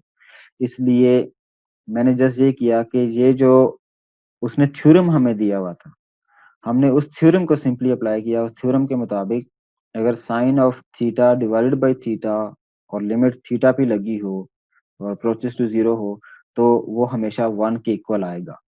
तो हमारी ये जो टर्म थी ये उसी तरह बन रही थी, तो इसलिए हमने इसको इक्वल टू 1 कर दिया। और उसने फिर एक एग्जांपल भी सॉल्व की हुई है जिसमें उसने इसको प्रूव किया हुआ कि cause of x minus cos of H minus 1 divided by जो एच है, अगर ये h अप्रोचेस टू 0 जा रहा हो तो ये जो पूरी टर्म है this is actually equal to 0। तो हमने एक थ्योरम का सहारा लिया इस पार्ट के लिए, और जहां हमने एक एग्जांपल में जो प्रूफ उसने दिया हुआ है उसका सहारा लिया, और उन दोनों को अपने इस प्रॉब्लम के लिए सॉल्व करते हुए हमने बस वो वैल्यूज डायरेक्ट आंसर इस्तेमाल कर लिए। वो आंसर कैसे है फिलहाल हमें उसकी डेप्थ में जाने की जरूरत नहीं, बस ये हमने वो थ्योरम, एक थ्योरम और एक एग्जाम्पल का जो प्रूफ है बस वो इस्तेमाल कर लिए और जहां वैल्यूज पुट कर दी जो लिमिट्स वाली हैं, और उससे हमें ये पता चला कि जो कॉस के साथ तो 1 मल्टीप्लाई होगा लेकिन साइन के साथ 0 मल्टीप्लाई होगा, तो एंड पे जो हमारा आंसर बनेगा वो कॉस एक्स बनेगा। ठीक है जी, आई होप आपको यस कुछ सर। कुछ चीजें क्लियर हुई होंगी। अच्छा, ये तो यस था सर। आपका प्रूफ या डेरिवेशन। तो अब हम कुछ examples related to sine functions करते हैं।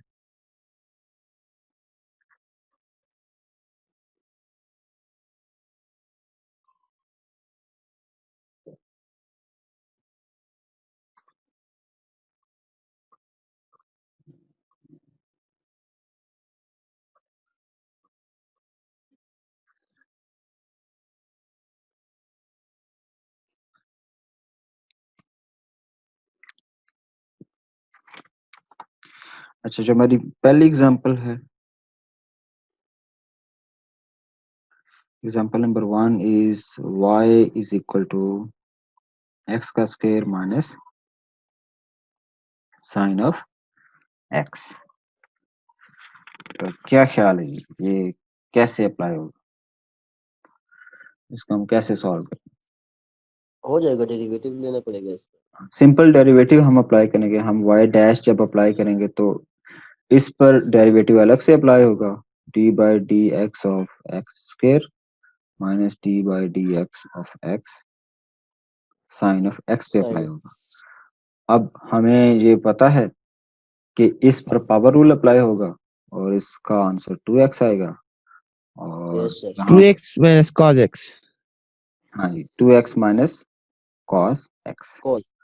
तो ये हमारा इसका आंसर होगा।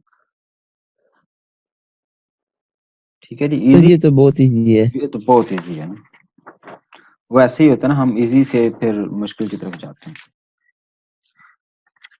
अच्छा, आप इसी तरह एक और एग्जांपल आ गई।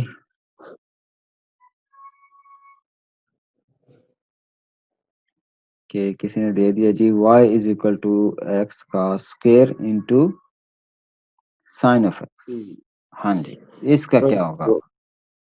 प्रोडक्ट रूल लगा सर। अब इस पे हमें प्रोडक्ट रूल लगाना पड़ेगा, यस सर। क्योंकि ये दो चीजें आपस में मल्टीप्लाई हो रही हैं। तो इस पे प्रोडक्ट रूल आपको याद होगा। तो y डैश किसके इक्वल आएगा जी? एक्स स्क्वायर सबसे पहले x square as it is and d d by by d d x of sine x plus sine x as it is और फिर d by D x x of square का derivative. X square का। X square. ठीक है जी। तो अब यहाँ क्या आ जाएगा? यहाँ x square into cos yes x sir, cos x plus plus sin x ये क्या आ जाएगा जी? ये sine x sin x into 2x। Into 2x। 2x मैं पहले लिख लेता हूँ ऐसे, यस सर। कोई एतराज तो नहीं है? No sir. नहीं। तो ये आपको, तो मैंने सिंपली क्या किया, y डैश जो है वो x का square into cos x plus ये 2x आना था वो मैंने पहले लिख दिया और साइन एक्स ऐसे लिख दिया। तो इसका मतलब ये हमारा यस। इसका डेरिवेटिव आ गया।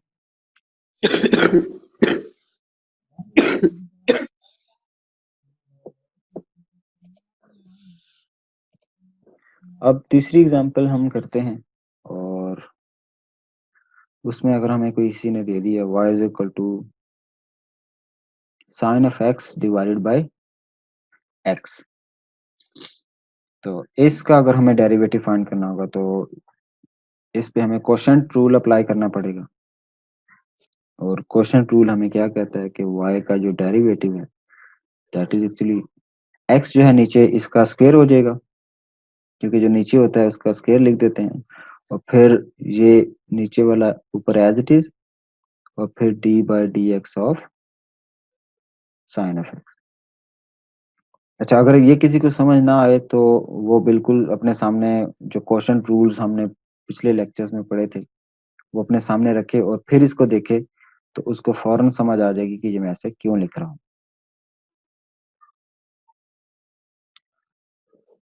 इस केस में x आ गया और साइन का cos x माइनस और ये साइन x आ जाएगा, क्योंकि x का डेरिवेटिव 1 ही होगा तो वो मुझे लिखने की जरूरत नहीं है। तो ये x का स्क्वायर। ठीक है, तो ये इसको, ये हमारा आंसर आ गया। ठीक है जी, ये क्लियर है? यस जी सर। सर। ओके। अच्छा, अब मैं थोड़ी सी एक एग्जांपल थोड़ी सी टफ कर दूं। कर दे सर। कर दें सर। सही टफ कर रहे हैं। नहीं ज्यादा टफ नहीं सही करते तो सही थोड़ी चेन सी रूल की एग्जांपल नहीं है इसमें। इसमें नहीं चेन यस रूल सर। अभी हमने इस पे अप्लाई नहीं किया ठीक है। अभी नहीं। अच्छा अब मैं एक और छोटी सी एग्जांपल लेता हूँ, उसको थोड़ा सा हम मॉडिफाई करते हैं एक हिसाब से, फिर देखते हैं।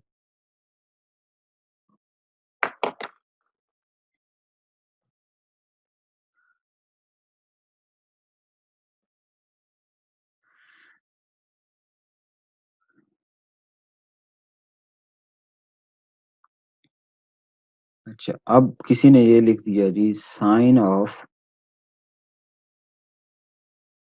3x का स्क्वायर। हाँ जी, अब ये बताएं इसका क्या डेरिवेटिव होगा। सर इसका अब हमने ये फार्मूला पढ़ा है, मैं यहाँ सबसे पहले फार्मूला लिखता हूँ। फार्मूला क्या था? फार्मूला हमने ये पढ़ा था कि भाई जब आप बेस डी पावर सर जब इसका आप cos of 3x डी तो नहीं होगा? जब आप डी बाई डी एंगल लेंगे और साइन ऑफ एंगल लिखा होगा तो ये किसके इक्वल आएगा? ये कॉज ऑफ एंगल के equal into yes sir multiply by derivative of angle angle. तो अब इसमें हमारा एंगल क्या बन रहा है 3x square। जी? 3x स्क्वायर हाँ जी, तो अब 3x स्क्वायर। इसमें अगर मैं एंगल लिखूं तो एंगल इज 3x स्क्वायर। तो जब हम अपने इस फंक्शन को डेरिवेट करेंगे कि y डैश फाइंड करना चाहेंगे तो वो इक्वल टू आएगा cos of 3x square into derivative with respect. अब चूंकि हमारा एंगल x की फॉर्म में है, उसका वेरिएबल x है, तो मैं इसलिए d बाई डी एक्स ले रहा हूँ और ये 3x का स्क्वायर। स्क्वायर तो आंसर क्या आएगा जी? cos into 6x 3 square multiply bye, इसका आंसर 6x क्या है? 6x। 6 तो अब अगर मैं इसको सिंप्लीफाइड फॉर्म में ये 6x पहले लिख लूं तो कोई प्रॉब्लम तो नहीं होगी। 6x into cos of 3x का 3x। स्क्वायर। ठीक है जी, तो आई होप ये यस सर आपको क्लियर हो गई। यस सर जी अच्छा ये तो थे साइन का। अब हम अपना देखते हैं कि कॉस को कैसे हम डेरिवेट करें।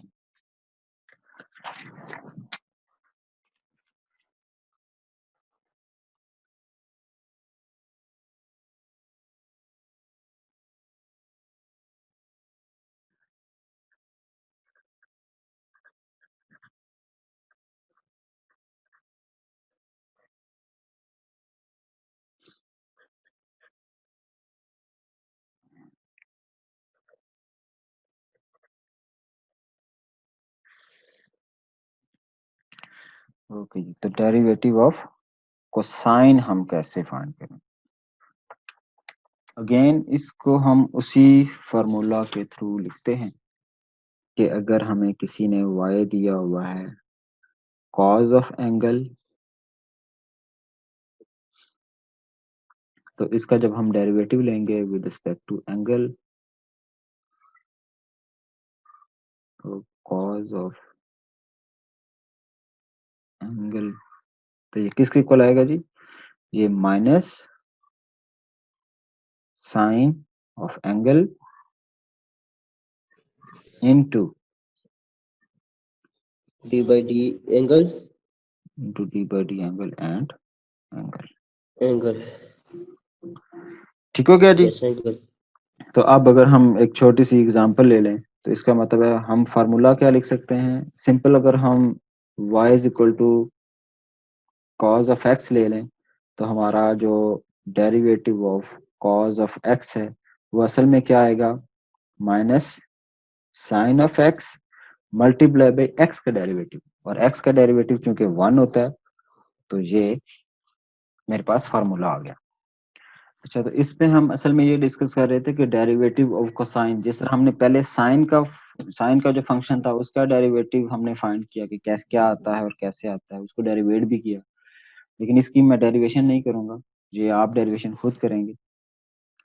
ठीक है तो सर, कर लेंगे। अब इसमें जो y है, तो अब इसमें जो y गिवन है, y is actually cause of angle. तो हमने उसमें देखा कि जब कॉज ऑफ एंगल का हम डेरिवेटिव लेते हैं तो वो असल में sine of angle multiply by derivative of angle आता है। एग्जांपल हमने एक सिंपल सी एग्जांपल ली कि अगर कॉज ऑफ एक्स सिंपल हम कंसीडर करें तो उसका जो डेरिवेटिव है वो क्या होगा, वो माइनस साइन साइन और फिर साइन एक्स आ गया और फिर एक्स का डेरिवेटिव, क्योंकि हमारा एंगल एक्स है तो एक्स का डेरिवेटिव 1 होता है, इसलिए उसको लिखने की जरूरत नहीं है। तो हमारे पास ये फॉर्मूला, ठीक है जी। और इससे रिलेटेड हम कुछ छोटी छोटी एग्जांपल्स कर लेते हैं, उसी तरह सिंपल सी एग्जांपल्स कर लेते हैं।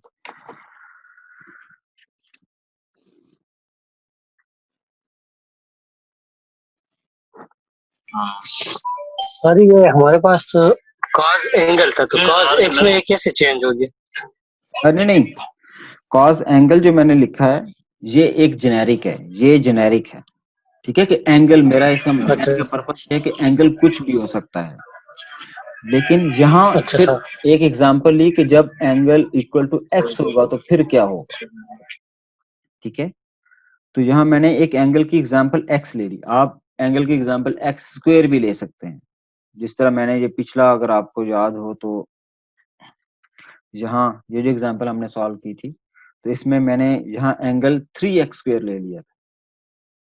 तो एंगल इस केस में चेंज हो गया, तो फिर हमें उसके अकॉर्डिंगली उसके एंगल का डेरिवेटिव भी इसके साथ मल्टीप्लाई करना होगा। सर ये एग्जांपल दोबारा समझाए, समझ नहीं आ रही। कौन सी, ये वाली? जैसे जो कॉज चलो वो ये भी एग्जांपल तो हमने डिस्कस की नहीं ना, ये तो भी मैंने फार्मूला लिखा है, मैं भी एग्जांपल डिस्कस करने लगा हूँ। हम एग्जांपल एक सॉल्व करते हैं।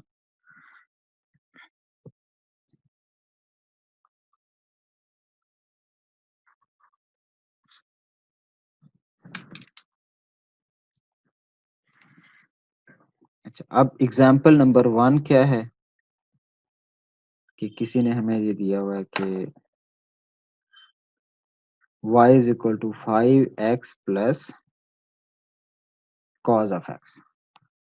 ठीक है जी, ये बात इजी। अब इसका मैं जब डेरिवेटिव लूंगा तो डेरिवेटिव क्या आएगा, 5x का डेरिवेटिव अलग से yes sir into D by D x of cos of cos x. X अलग से। तो अब 5x का डेरिवेटिव तो 5 होगा क्योंकि x का डेरिवेटिव 1 होगा, ये हमें पता है। और माइनस, अब cos x का डेरिवेटिव क्या होगा, हमने देखा वो माइनस साइन ऑफ, प्लस है सर, प्लस नहीं था, प्लस डालेंगे। नहीं प्लस नहीं है डालेंगे, क्योंकि हमने फार्मूला में, हमें इस फार्मूला ने ये बताया कि cos का डेरिवेटिव माइनस साइन एक्स होगा। तो यस यस हमारी एग्जांपल में जहाँ पॉजिटिव है, प्लस है, तो वो फिर इसको नेगेटिव कर देगा। यस। अच्छा, ये हमारी एक एग्जांपल हो गई। उसके बाद हम एक और छोटी सी एग्जांपल ले लेते हैं। अच्छा, ये बड़ी इंटरेस्टिंग सी एग्जांपल है।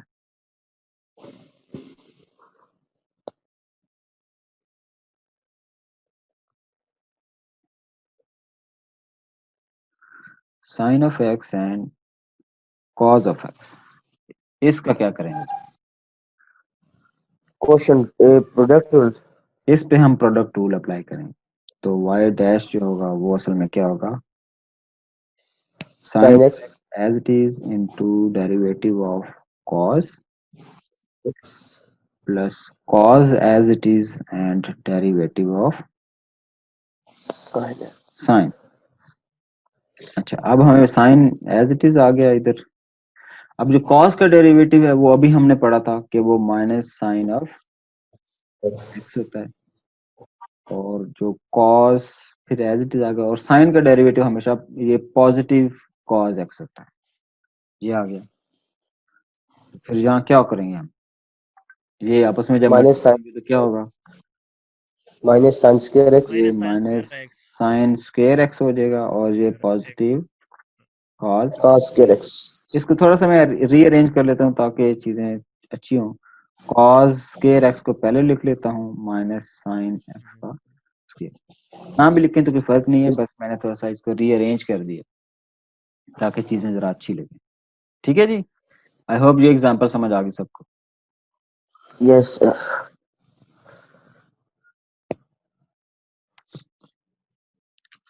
अच्छा, अब हम एक और एग्जांपल देख लेते हैं।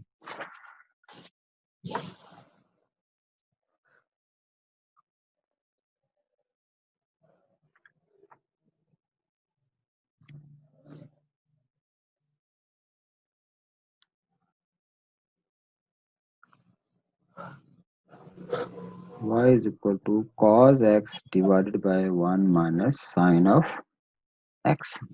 हाँ जी, कौन सा है? ये एग्जांपल्स हैं, ये एक्सरसाइज नहीं है। ये कौन से चैप्टर के है सर? ये चैप्टर नंबर 3 है आपका। अच्छा 3 पॉइंट। ये जो आपकी एक्सरसाइज बनेगी वो 3.4 बनेगी। ठीक है सर, ठीक। हाँ जी, हम असल में 3.4 की तरफ जा रहे हैं। अच्छा, कुछ ऐसी दरमियान में चीजें होंगी जो हमने यहाँ डिस्कस की हैं लेकिन वो एक्सरसाइज में नहीं होगी। जिस तरह मैंने एंगल थोड़े से बढ़ाए थे, चेंज किए, एंगल एक्स का स्क्वायर ले लिया, इस तरह की जो चीजें थी वो शायद एक्सरसाइज में ना हो, इसलिए मैं खुद से भी जो चीजें करवा रहा हूँ ना वो सारी इसमें इंक्लूडेड हैं। अच्छा, अब इस रिकॉर्डिंग हमारे साथ शेयर किया करें सर, तो इंशाल्लाह हम उसको देखेंगे। क्या शेयर करूं? रिकॉर्डिंग सर हमारे साथ शेयर किया करें तो हम इसको देखेंगे। हाँ, रिकॉर्डिंग तो सारी पड़ी होती है, वो तो आप किसी भी टाइम देख सकते हैं, यूट्यूब पे रखने सर 3.3 नहीं पढ़ेंगे? असल में जो 3.3 है वो एप्लीकेशन से रिलेटेड है, तो वो फिर हमें पढ़ने की जरूरत नहीं है। ठीक है सर जी। वो फिर डिफरेंट डोमेन्स में चीजें अप्लाई करने लग जाते हैं कि डेरिवेटिव इधर अप्लाई होता है, इधर ऐसे अप्लाई होता है, इधर ऐसे अप्लाई होता है। तो एप्लीकेशन फिलहाल हम स्किप कर लेते हैं क्योंकि वो फिर हमारा कोर्स ओके सर। नहीं होगा ना अगर हम एप्लीकेशन की तरफ जाएंगे। वैसे भी फिजिक्स में आप इसकी एप्लीकेशन पढ़ रहे होते हैं। अच्छा, अब इस क्वेश्चन को कैसे सॉल्व करेंगे? इससे क्या करूं मैं?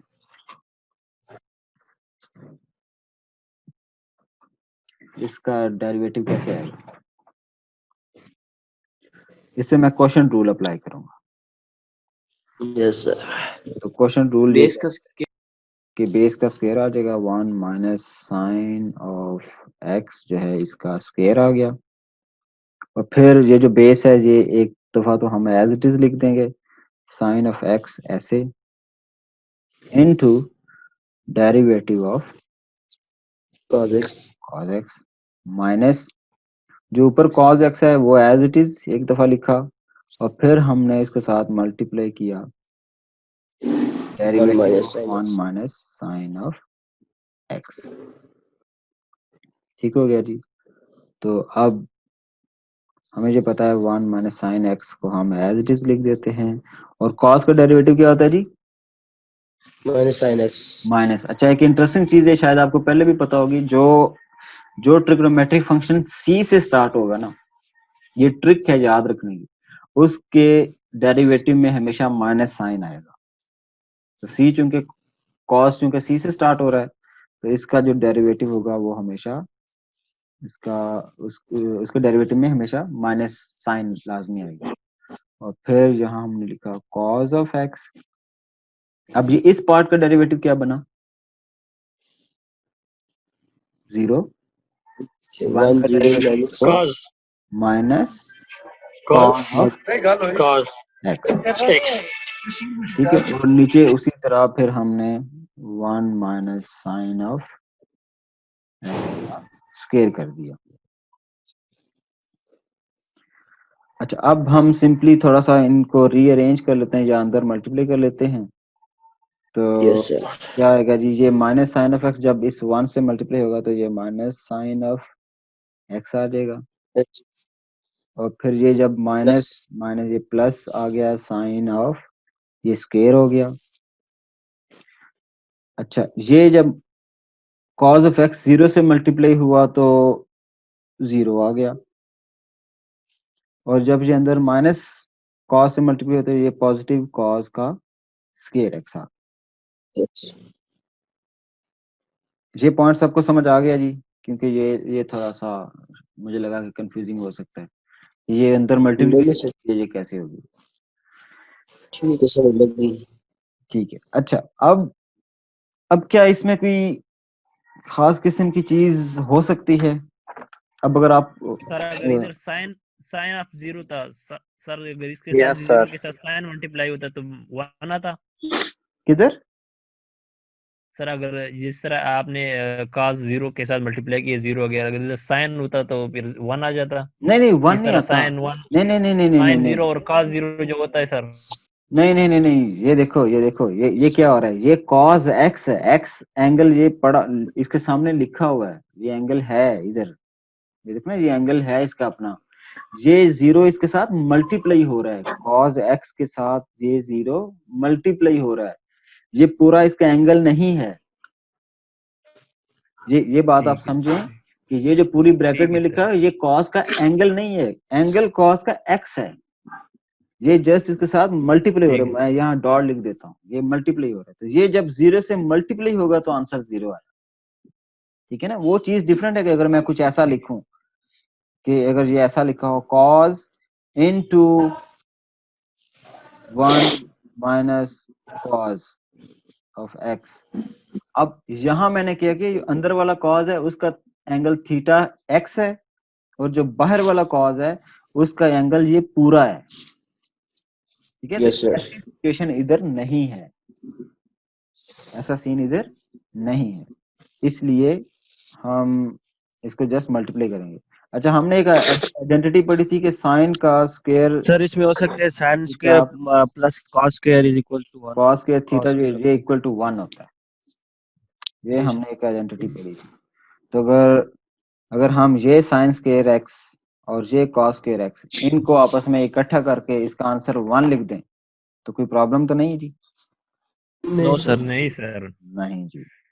तो इसका मतलब है हम क्या लिख सकते हैं, हम यहाँ लिख सकते हैं कि y dash is actually equal to 1 minus sine of 1 minus sine of x x divided by 1 minus sine sine of of x square x का होल स्क्वायर। स्क्वायर। अच्छा, अब क्या तो ख्याल एक है? पावर कट जाएगी सर। हाँ जी बिल्कुल। तो ये चूंकि ऊपर भी और नीचे एक जैसी टर्म है तो इस नीचे वाले को यस मैं सर। 2 दफा लिख सकता हूँ और उनमें से एक के साथ वो कैंसिल हो जाएगा, तो मेरा आंसर असल में क्या आएगा? 1 डिवाइडेड बाय 1 माइनस एक्स हाँ जी, 1 divided by 1 minus sine of x. Sine of x. तो ये मेरा इसका आंसर है। अच्छा, आप कोई ऐसा बंदा जिसको ये ना समझ आया हो कि इस टर्म से हम ने ये कैसे निकाली? सर आगे। हाँ, आई होप सबको ये इजी है। बस सिंपली यही हुआ कि ऊपर भी और नीचे चूंकि एक जैसी टर्म्स हैं तो यस हमने सर। एक को एक के साथ कैंसिल कर दिया। ठीक है, तो इस तरह ये हमारी कॉज वाली एग्जांपल्स भी सॉल्व हो गई। सर एक दफा प्रीवियस प्रीवियस पेज ओपन कीजिएगा 1 मिनट के लिए। प्रीवियस पेज तो ये था, ये वाला अ, तस्वीरें ले रहे हो? नहीं नहीं सर, वैसे मैं नोट कर रहा हूँ। बस सर ठीक है। अच्छा जी, चलें, ये चीज तो कॉज से रिलेटेड हो गई। अब 10 आ गए। अब कुछ चीजें मैं डायरेक्ट लिखने लगा हूँ और फिर आपको असाइनमेंट दे दूंगा वो आप कर लेंगे। ठीक है सर। अच्छा, ये ऐसे काम है जो कि मैं आपसे पेपर में नहीं पूछूंगा कि ये डिराइव करें और इस तरह की चीजें, क्योंकि ड्राइव करना कोई बड़ी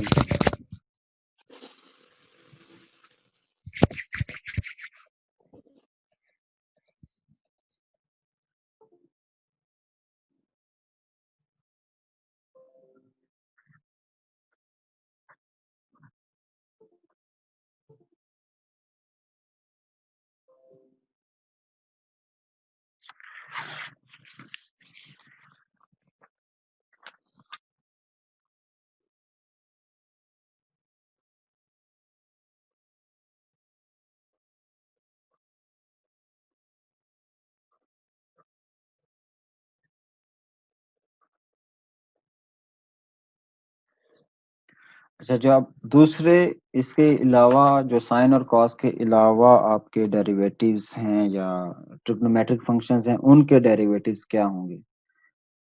तो उसमें हमने पहला ये लिखा कि D by D x of, अगर tan x है, इसका डेरिवेटिव आएगा हमेशा सेकंड का स्क्वायर x। ठीक है जी। तो दूसरा जो है वो ये कि अगर आप सेकंड x का डेरिवेटिव लेंगे तो वो एक तो सेकंड x पे जाते खुद आ जाएगा और उसके साथ मल्टीप्लाई होगा tan ऑफ x। फिर अगर d बाई डी एक्स हम ले रहे हैं और cot का ले रहे हैं, तो अब जिस तरह हमने शुरू में पहले एक बात की थी कि वो वाले ट्रिग्नोमेट्रिक फंक्शन जो सी से स्टार्ट हो रहे हैं, तो उनका जो डेरिवेटिव होगा वो उसमें माइनस आएगा। क्योंकि मेरे नाल सारा कबीला है कर जाने ब्याह कीता है कि हाँ जी, तो ये हमारा माइनस कोसिकेंट स्क्वायर एक्स ये आ गया। फोर्स ये बन जाएगा d by D x of cosecant x is actually equal to minus cosecant x into यानी कि multiply by cot of x. और इससे पहले दो तो हम डिस्कस ऑलरेडी कर चुके हैं, वो भी मैं लिख देता हूँ ताकि चीजें साथ साथ रहें। वो पांचवा कौन सा है कि D by D x of जो साइन ऑफ एक्स है that is equal to cos of x, और जो छठा है हमारा तो d by D x of cos of x है वो equal to minus sine of x. तो असल में ये आपके वो बेसिक ट्रिग्नोमेट्रिक फंक्शंस थे, 6 जो हमने शुरू में डिस्कस किए थे, और इन 6 के में हमने डेरिवेटिव्स भी लिख लिए कि ये ऐसे आते हैं। अब आप इनके जो वो डेरिवेशंस हैं वो ट्राई कीजिएगा कि ट्राई फॉर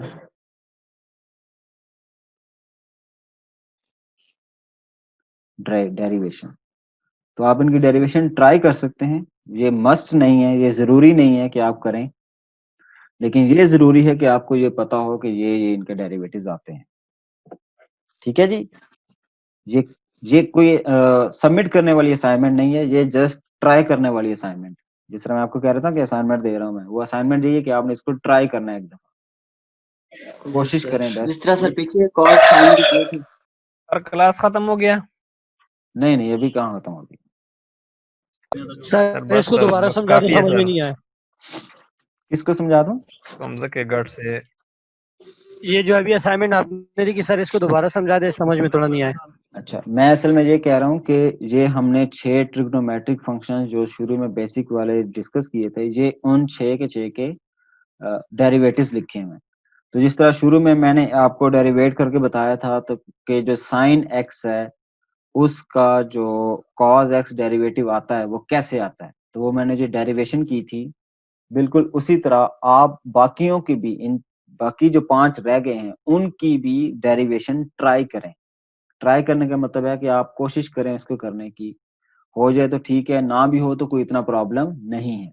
लेकिन ये सिर्फ ट्राई करने वाली असाइनमेंट है, मतलब ये आप खुद ट्राई करें, इसको सबमिट नहीं करवाना, ये सबमिट नहीं कराना। ठीक है, इसकी ग्रेडिंग वगैरह नहीं होगी। हाँ, अगर आप कर लें तो बहुत अच्छी बात है, मुझे सेंड कर दें, मैं देख लूंगा, लेकिन सबमिट कराना जरूरी नहीं है। ठीक है जी, बात क्लियर हो गई? Right sir. जी सर। अच्छा, अब हम एक और छोटी सी चीज देख लेते हैं।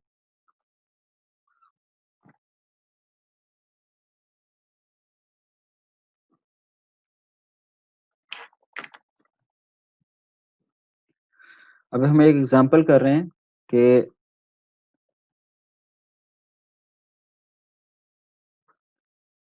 Find double derivative if y is equal to secant x। अब हमें इनके डेरिवेटिव्स पता हैं जो कि हमने यहाँ लिखे हुए हैं। तो अब हमें कोई कह रहा है कि इस y का डबल डेरिवेटिव फाइंड करें। तो डबल डेरिवेटिव कैसे फाइंड करना होगा? हमें ये पता है कि सबसे पहले हम सिंगल डेरिवेटिव फाइंड करेंगे और उसके बाद सिंगल डेरिवेटिव का एक दफा फिर डेरिवेटिव ले लेंगे तो डबल डेरिवेटिव आ जाएगा। तो अब वो कैसे आएगा कि y is equal to second of x। तो इसका जो फर्स्ट डेरिवेटिव है वो कैसे आएगा? अब सेकेंड x है तो हमने अभी यहाँ ही लिखा, ये फार्मूला हमें बता रहा है कि सेकेंड x का derivative second into tan of x, second x into tan of x, कि second x into tan of x। तो ये तो फर्स्ट डेरिवेटिव आ गया डायरेक्ट। अब हमें क्या करना है, इसका सेकंड डेरिवेटिव लेना है। तो सेकंड डेरिवेटिव जब मैं इसका लूंगा तो क्या ख्याल है, ये प्रोडक्ट रूल लगे। तो इस पे मैं product rule sir. Product rule लगा दूंगा। इसको पहले मैं एज इट ऐसे लिख देता हूँ ताकि हमें पता हो कि भाई जो डबल डेरिवेटिव होता है वो असल में it is a derivative of previous derivative. तो इस पे मैं प्रोडक्ट रूल लगा दूंगा। तो एक दफा तो सेकेंड एक्स आ गया multiply by derivative of tan x plus tan x into derivative of second X. Okay जी। अच्छा, ये second X as it is आ गया। tan का डेरिवेटिव क्या है जी? tan का डेरिवेटिव हमने यहाँ देखा कि tan का डेरिवेटिव होता है सेकेंड स्क्वायर एक्स। तो हमने यहाँ tan का जो डेरिवेटिव है उसको लिखा this is second square X, ठीक है जी, plus tan of x as it is into second का डेरिवेटिव। अब सेकेंड का डेरिवेटिव हमने पहले भी ये निकाला हुआ है, अपने ही इसी एग्जांपल के अंदर हमने ये सेकेंड का डेरिवेटिव पहले भी निकाला हुआ है। तो हम वही एज इट इज यहाँ यूज कर लेते हैं कि second x into tan of x। अब सिंपली मैं इनको अंदर मल्टीप्लाई कर दूंगा। तो ये मेरा सेकेंड सिंगल सेकेंड एक्स है और ये सेकेंड स्क्वायर है, तो ये क्या हो जाएंगे, सेकेंड क्यूब एक्स हो जाएगा। और प्लस अब ये tan जब इस सेकेंड और tan इन दोनों इनसे मल्टीप्लाई होगा तो सेकेंड तो एज इट इज आ गया, और जो tan है ये अब 2 हो गए हैं तो tan स्क्वायर एक्स हो जाएगा। इसका मतलब है ये हमारा डबल डेरिवेटिव का ये आंसर हुआ। ये हमारा सिंगल डेरिवेटिव आया और ये हमारा सेकंड डेरिवेटिव आ गया। ठीक है जी, यहाँ तक अगर किसी को कोई प्रॉब्लम हो तो वो बता दे। सर ये इसमें आगे सेकंड में कॉमन ले लें, यहाँ तक ही करेंगे या आगे भी कर सकते हैं? नहीं, आगे मजीद इसको सॉल्व करने की जरूरत नहीं है, इतना काफी है, क्योंकि सेकंड अगर कॉमन भी ले लेंगे तो फिर क्या होगा, तो second square x plus tan square x. फिर या तो हम इस पे कोई आइडेंटिटी अप्लाई करें तो फिर है, मजीद हमें आइडेंटिटीज अप्लाई करनी पड़ेंगी, तो वो फिर चीजें कम्प्लेक्स होती जाएंगी। ठीक है सर। फायदा नहीं है चीजें कम्प्लेक्स नहीं करनी है। अच्छा जी, तो ये हमने जितनी एग्जांपल्स डिस्कस कर ली हैं, अब आप इसके बाद अपनी जो एक्सरसाइज है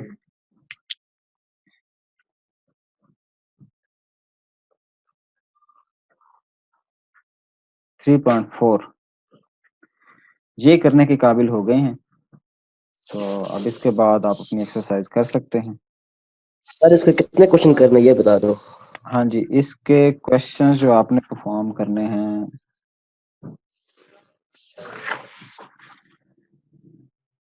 1 से लेके 26 तक। Okay sir. आप अगर चाहेंगे तो मैं इसकी वीडियो बना दूंगा एक्सरसाइज की, अगर चाहेंगे तो आप खुद भी कर लें। वैसे तो अब हमारी टोटल कितनी असाइनमेंट्स हो गई हैं?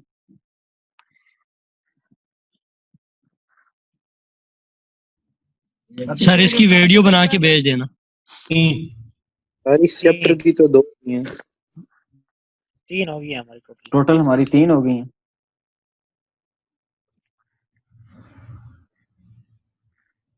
चलें फिर ऐसा है कि मैं कुछ अपनी मर्जी के कुछ क्वेश्चंस लिख के ना यस सर, कुछ अ, अपनी मर्जी की क्वेश्चन। अपनी मर्जी के क्वेश्चन लिख के आपको सेंड करूंगा। वो 4-5 क्वेश्चंस होंगे, तो वो एज असाइनमेंट हम कंसीडर करते हैं। वो एलएमएस पे ही मैं अपलोड करूंगा, ग्रुप पे जस्ट इन्फॉर्म कर दूंगा, लेकिन एलएमएस पे अपलोड करूंगा असाइनमेंट को, और फिर वो उधर ही सबमिट करनी होगी पीडीएफ बनाकर।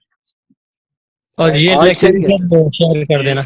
ये लेक्चर में आज और इंशाल्लाह वही क्वेश्चन होंगे जो सर, वही क्वेश्चन होंगे जो आप लिख के भेजेंगे, वही असाइनमेंट करने होंगे या बाकी भी? जो आपकी एक्सरसाइज है उसकी मैं वीडियो बना दूंगा, और अपनी मर्जी की मैं असाइनमेंट, अपनी मर्जी के क्वेश्चंस बना के आपको सेंड करूंगा, जिसमें ये ट्रिग्नोमेट्रिक वाले भी होंगे और जो पावर रूल, और इनका मिक्सचर भी होगा। किसी में अभी तो हमने एंगल बड़े सिंपल इस्तेमाल किए हैं, उसमें जाहिर है मैं एंगल थोड़े से ट्रिकी दूंगा, और ताकि आप पावर रूल और एंगल जो है इनको मल्टीप्लाई करना सीखें। जिस तरह हम अगर एक और एग्जांपल भी कर लेना, वो सर जी काफी 1 to 26 तक सर जी असाइनमेंट होगा। नहीं नहीं वो नहीं वो असाइनमेंट नहीं है, असाइनमेंट मैं अपनी मर्जी की दूंगा। अच्छा, मैं एक क्वेश्चन और ठीक है सॉल्व सर जी। करता हूँ आपके लिए ना, ये मैं आपके लिए करता हूँ क्योंकि मैं चाह रहा हूँ कि मैं उस तरह के मुश्किल क्वेश्चन आपको दूं। थोड़े से सर इतना मुश्किल क्वेश्चन ना दिया करे। नहीं इतने मुश्किल नहीं। ये देखें, ये मैं क्या करने लगा हूँ, ये जनाब मैंने जब हम कहा, छोटे बच्चे हैं थोड़ा आराम करें। चलें कोई बात नहीं। बेटा बच्चे ही अच्छा ये देखें, ये मैं कह रहा हूँ कि भाई ये cosec y is equal to cosec का क्यूब ऑफ x, इसका डेरिवेटिव फाइंड करें। बल्कि थोड़ा सा इसको भी मैं चेंज करता हूँ, ये जो x है ना अंदर, इसको 2s कर दो का सर। स्क्वायर ले लेते हैं। सर ये वैसे बहुत ट्रिकी होगा। हाँ ये थोड़ा ट्रिकी होगा। इजी है सर। पहले कोसिकेंट ऑफ एक्स को और कोसिकेंट स्क्वायर ऑफ एक्स को अलग कर लेंगे दोनों को, फिर उन दोनों के ऊपर डेरिवेटिव फिर इसके बाद इनके डेरिवेटिव ले लेंगे। इसमें ये देखो, इसमें सबसे पहले तो हम पहले सर जी कोसेकेंट का डेरिवेटिव लेंगे, फिर इसके बाद एक्स का कोसिकेंट डेरिवेटिव है। लेंगे। नहीं ये देखो, ये कोसिकेंट ये थोड़ी होता है, ये कोसिकेंट का डेरिवेटिव ले लेंगे, ये मल्टीप्लाई तो नहीं हो रहे। यही तो देखो ना, यही तो ट्रिक थी इसमें। लेकिन सर जब बेसिस सेम होंगी तो पावर ऐड भी तो हो सकती है ना, उस लिहाज से भी हम कर सकते हैं। नहीं इसमें कहाँ बेसिक है सर अभी हम फर्ज करें कि कोसिकेंट एक्स स्क्वायर को अलग कर लेते हैं और cosecant square of x square को अलग कर लेते हैं, तो ये भी मल्टीप्लाई हो रहे हैं ना, तो नहीं बेसिस ना, ऐड, ये बेसिस असल सेम में है, अंदर पावर ऐड एंगल है, एंगल कैसे अलग हो सकते हैं। नहीं एंगल की मैं बात नहीं कर रहा सर, मैं कोसिकेंट की बात कर रहा अच्छा चलो मैं उसका हूँ। मतलब आपको, सर कोसिकेंट एक्स स्क्वायर अलग हो जाए और cosecant square of x square अलग हो जाए। नहीं ऐसे नहीं है। चलो मैं इधर करता हूँ ना, अभी पता चल जाएगा। ये देखिए, सबसे पहले तो इसका एंगल क्या है, इसका जी एंगल है एक्स स्क्वायर, और इस पूरे का ये जो असल में कोसिकेंट का क्यूब लिखा हुआ है, दिस इज होल क्यूब ना, एक्चुअली ऐसे। अच्छा ऐसे, फिर ठीक है। ये असल में ऐसे होता है। ये जो क्यूब किसी की ट्राइंगल, साइन का स्क्वायर, tan का स्क्वायर, ये जो लिखा होता है ये असल में ऐसे लिखा होता है। इसका ये मतलब होता है कि जो कोसिकेंट है उसका जो एंगल है उस पूरे की फिर पावर। अब अगर आप इस तो पे इस पे सर, देखें, तो फिर इस पे सिंपल पावर रूल लग सकता तो है, इस पे सबसे पहले पावर तो हम रूल लग के लगाएंगे फिर पावर उसके रूल। ऊपर। तो अब जी ये सर। ना इसमें ट्रिक आ गई, आप जैसे सोच रहे थे वो गलत हो जाना था। तो सबसे जी पहले तो इस पे लगी, क्या लगी, power rule. Power rule. Power rule में क्या कहता है, पावर नीचे आएगी जी, और फिर आपका कोसिकेंट इंटू एक्स का स्क्वायर, ये एज इट इज, और इसकी पावर कितनी कम हो जाएगी, पावर हो जाएगी स्क्वायर, फिर derivative of cosecant of x square, derivative of base. अब इसमें बेस क्या है, बेस ये पूरी कोसिकेंट है, of x, cosecant of x cosecant of X का स्क्वायर। स्क्वायर। ठीक हो गया, ये बात क्लियर होगी। अच्छा अब ये 3 तो एज इट इज आ गया, मल्टीप्लाई बाई, इसको मैं ऐसे लिख सकता हूँ कोसिकेंट का स्क्वायर इनटू, ये इनटू नहीं है बल्कि कोसिकेंट एक्स स्क्वायर का स्क्वायर, इसको मैंने ऐसे सिंपलीफाई करके लिख दी। मतलब सर होल स्क्वायर। हाँ जी, ये असल में होल स्क्वायर होता है, लेकिन जो मैथमेटिशियंस थे उन्होंने कहा कि यार इतना ये ब्रैकेट्स लगाने से बेहतर है हम इसको ऐसे रिप्रेजेंट कर ले, तो ये असल में होल स्क्वायर ही। अब ये कोसिकेंट का डेरिवेटिव क्या होगा, कोसिकेंट और साइन। हमने कोसिकेंट का नहीं ये डेरिवेटिव पढ़ा। कोसिकेंट का डेरिवेटिव है minus minus cosecant cosecant x. Of x ये इनटू कॉट ऑफ एक्स का है, ये देखो ये कोसिकेंट एक्स है, लेकिन हमारे केस में क्या है, एक्स का स्क्वायर है, एक्स स्क्वायर है, तो minus cosecant into cot X ये स्क्वायर दोनों आएंगे। तो अब मैं इसको क्या लिखूंगा, minus cosecant of x square cosecant of x square multiply by into cot cot of of X का square multiply by derivative of x square derivative of angle. X square. ये यहाँ बहुत सारे लोग मिस्टेक कर जाते हैं और फिर कहते हैं सर हमने तो सही किया था। ठीक है, यहाँ क्या हो रहा है, ये बेस थी, बेस का डेरिवेटिव आया, यहाँ जब बेस का डेरिवेटिव लिया तो उसके अंदर एंगल आ गया, अब एंगल का डेरिवेटिव लेना पड़ेगा। तो ये क्या बनेगा टोटल, अच्छा ये माइनस अंदर है तो मैं अगर बाहर ले आऊं कोई मसला तो नहीं है, कोई मसला नहीं है जी। कोसिकेंट का स्क्वायर इंटू एक्स का स्क्वायर, और ये क्या चीज आ जाएगी, ये इसी तरह मल्टीप्लाई बाय कोसिकेंट एक्स का स्क्वायर कॉट एक्स स्क्वायर, और ये क्या आंसर आ जाएगा, 2x का डेरिवेटिव क्या आएगा, एक्स स्क्वायर का डेरिवेटिव क्या आएगा 2x। ये पॉइंट सबको समझ आया यहां तक? Yes sir. ठीक है जी। अब ये जो है कुछ चीजें मैं सिंप्लीफाई कर लेता हूँ, ये 2 को 3 से मल्टीप्लाई करके हम लिख लेते हैं, तो हमारा y डैश असल में क्या आएगा -6, और ये x भी स्टार्ट में ले आता हूँ -6x। अब इसमें कोसिकेंट कितनी दफा आ रहे हैं, 3 दफा आ रहे हैं सर, 3 दफा। 2 ये है और एक वो है ना सर, हाँ, एक स्क्वायर वाला और एक सिंपल वाला, तो इनको मैं कंबाइन करके लिख सिंपल सकता हूँ, और cosecant cube of x square cube of x square और into cot cot of of x square. X का स्क्वायर। ये असल में हमारा डेरिवेटिव निकलेगा। ठीक है जी, ठीक है सर। इस तरह के ट्रिकी क्वेश्चंस मैं थोड़े से चाहूंगा जिसमें पावर रूल और ये जो आपके ट्रिग्नोमेट्रिक फंक्शंस हैं ये आप अप्लाई करें, और जिनमें एंगल्स भी थोड़े से ट्रिकी हों, मुश्किल नहीं कहना चाहिए, ट्रिकी होना चाहिए, ताकि आपको ये समझ आए कि अच्छा ये चीज कैसे कर। इसको अगर हम दूसरे तरीके से, जैसे मैं कह रहा था कि 2 पावर्स को अलग कर लेते हैं और एक को अलग, वैसे भी तो हो सकते हैं। आप ऐसे कह रहे थे, हो सकते हैं, लेकिन आप यूं कह रहे होंगे कोसिकेंड का जो क्यूब एक्स स्क्वायर है, आप इसे कह रहे होंगे कोसिकेंड एक्स स्क्वायर अलग कर दिया जाए मल्टीप्लाई बाय कोसिकेंड का स्क्वायर एक्स स्क्वायर अलग कर दिया जाए, ऐसे कह रहे थे?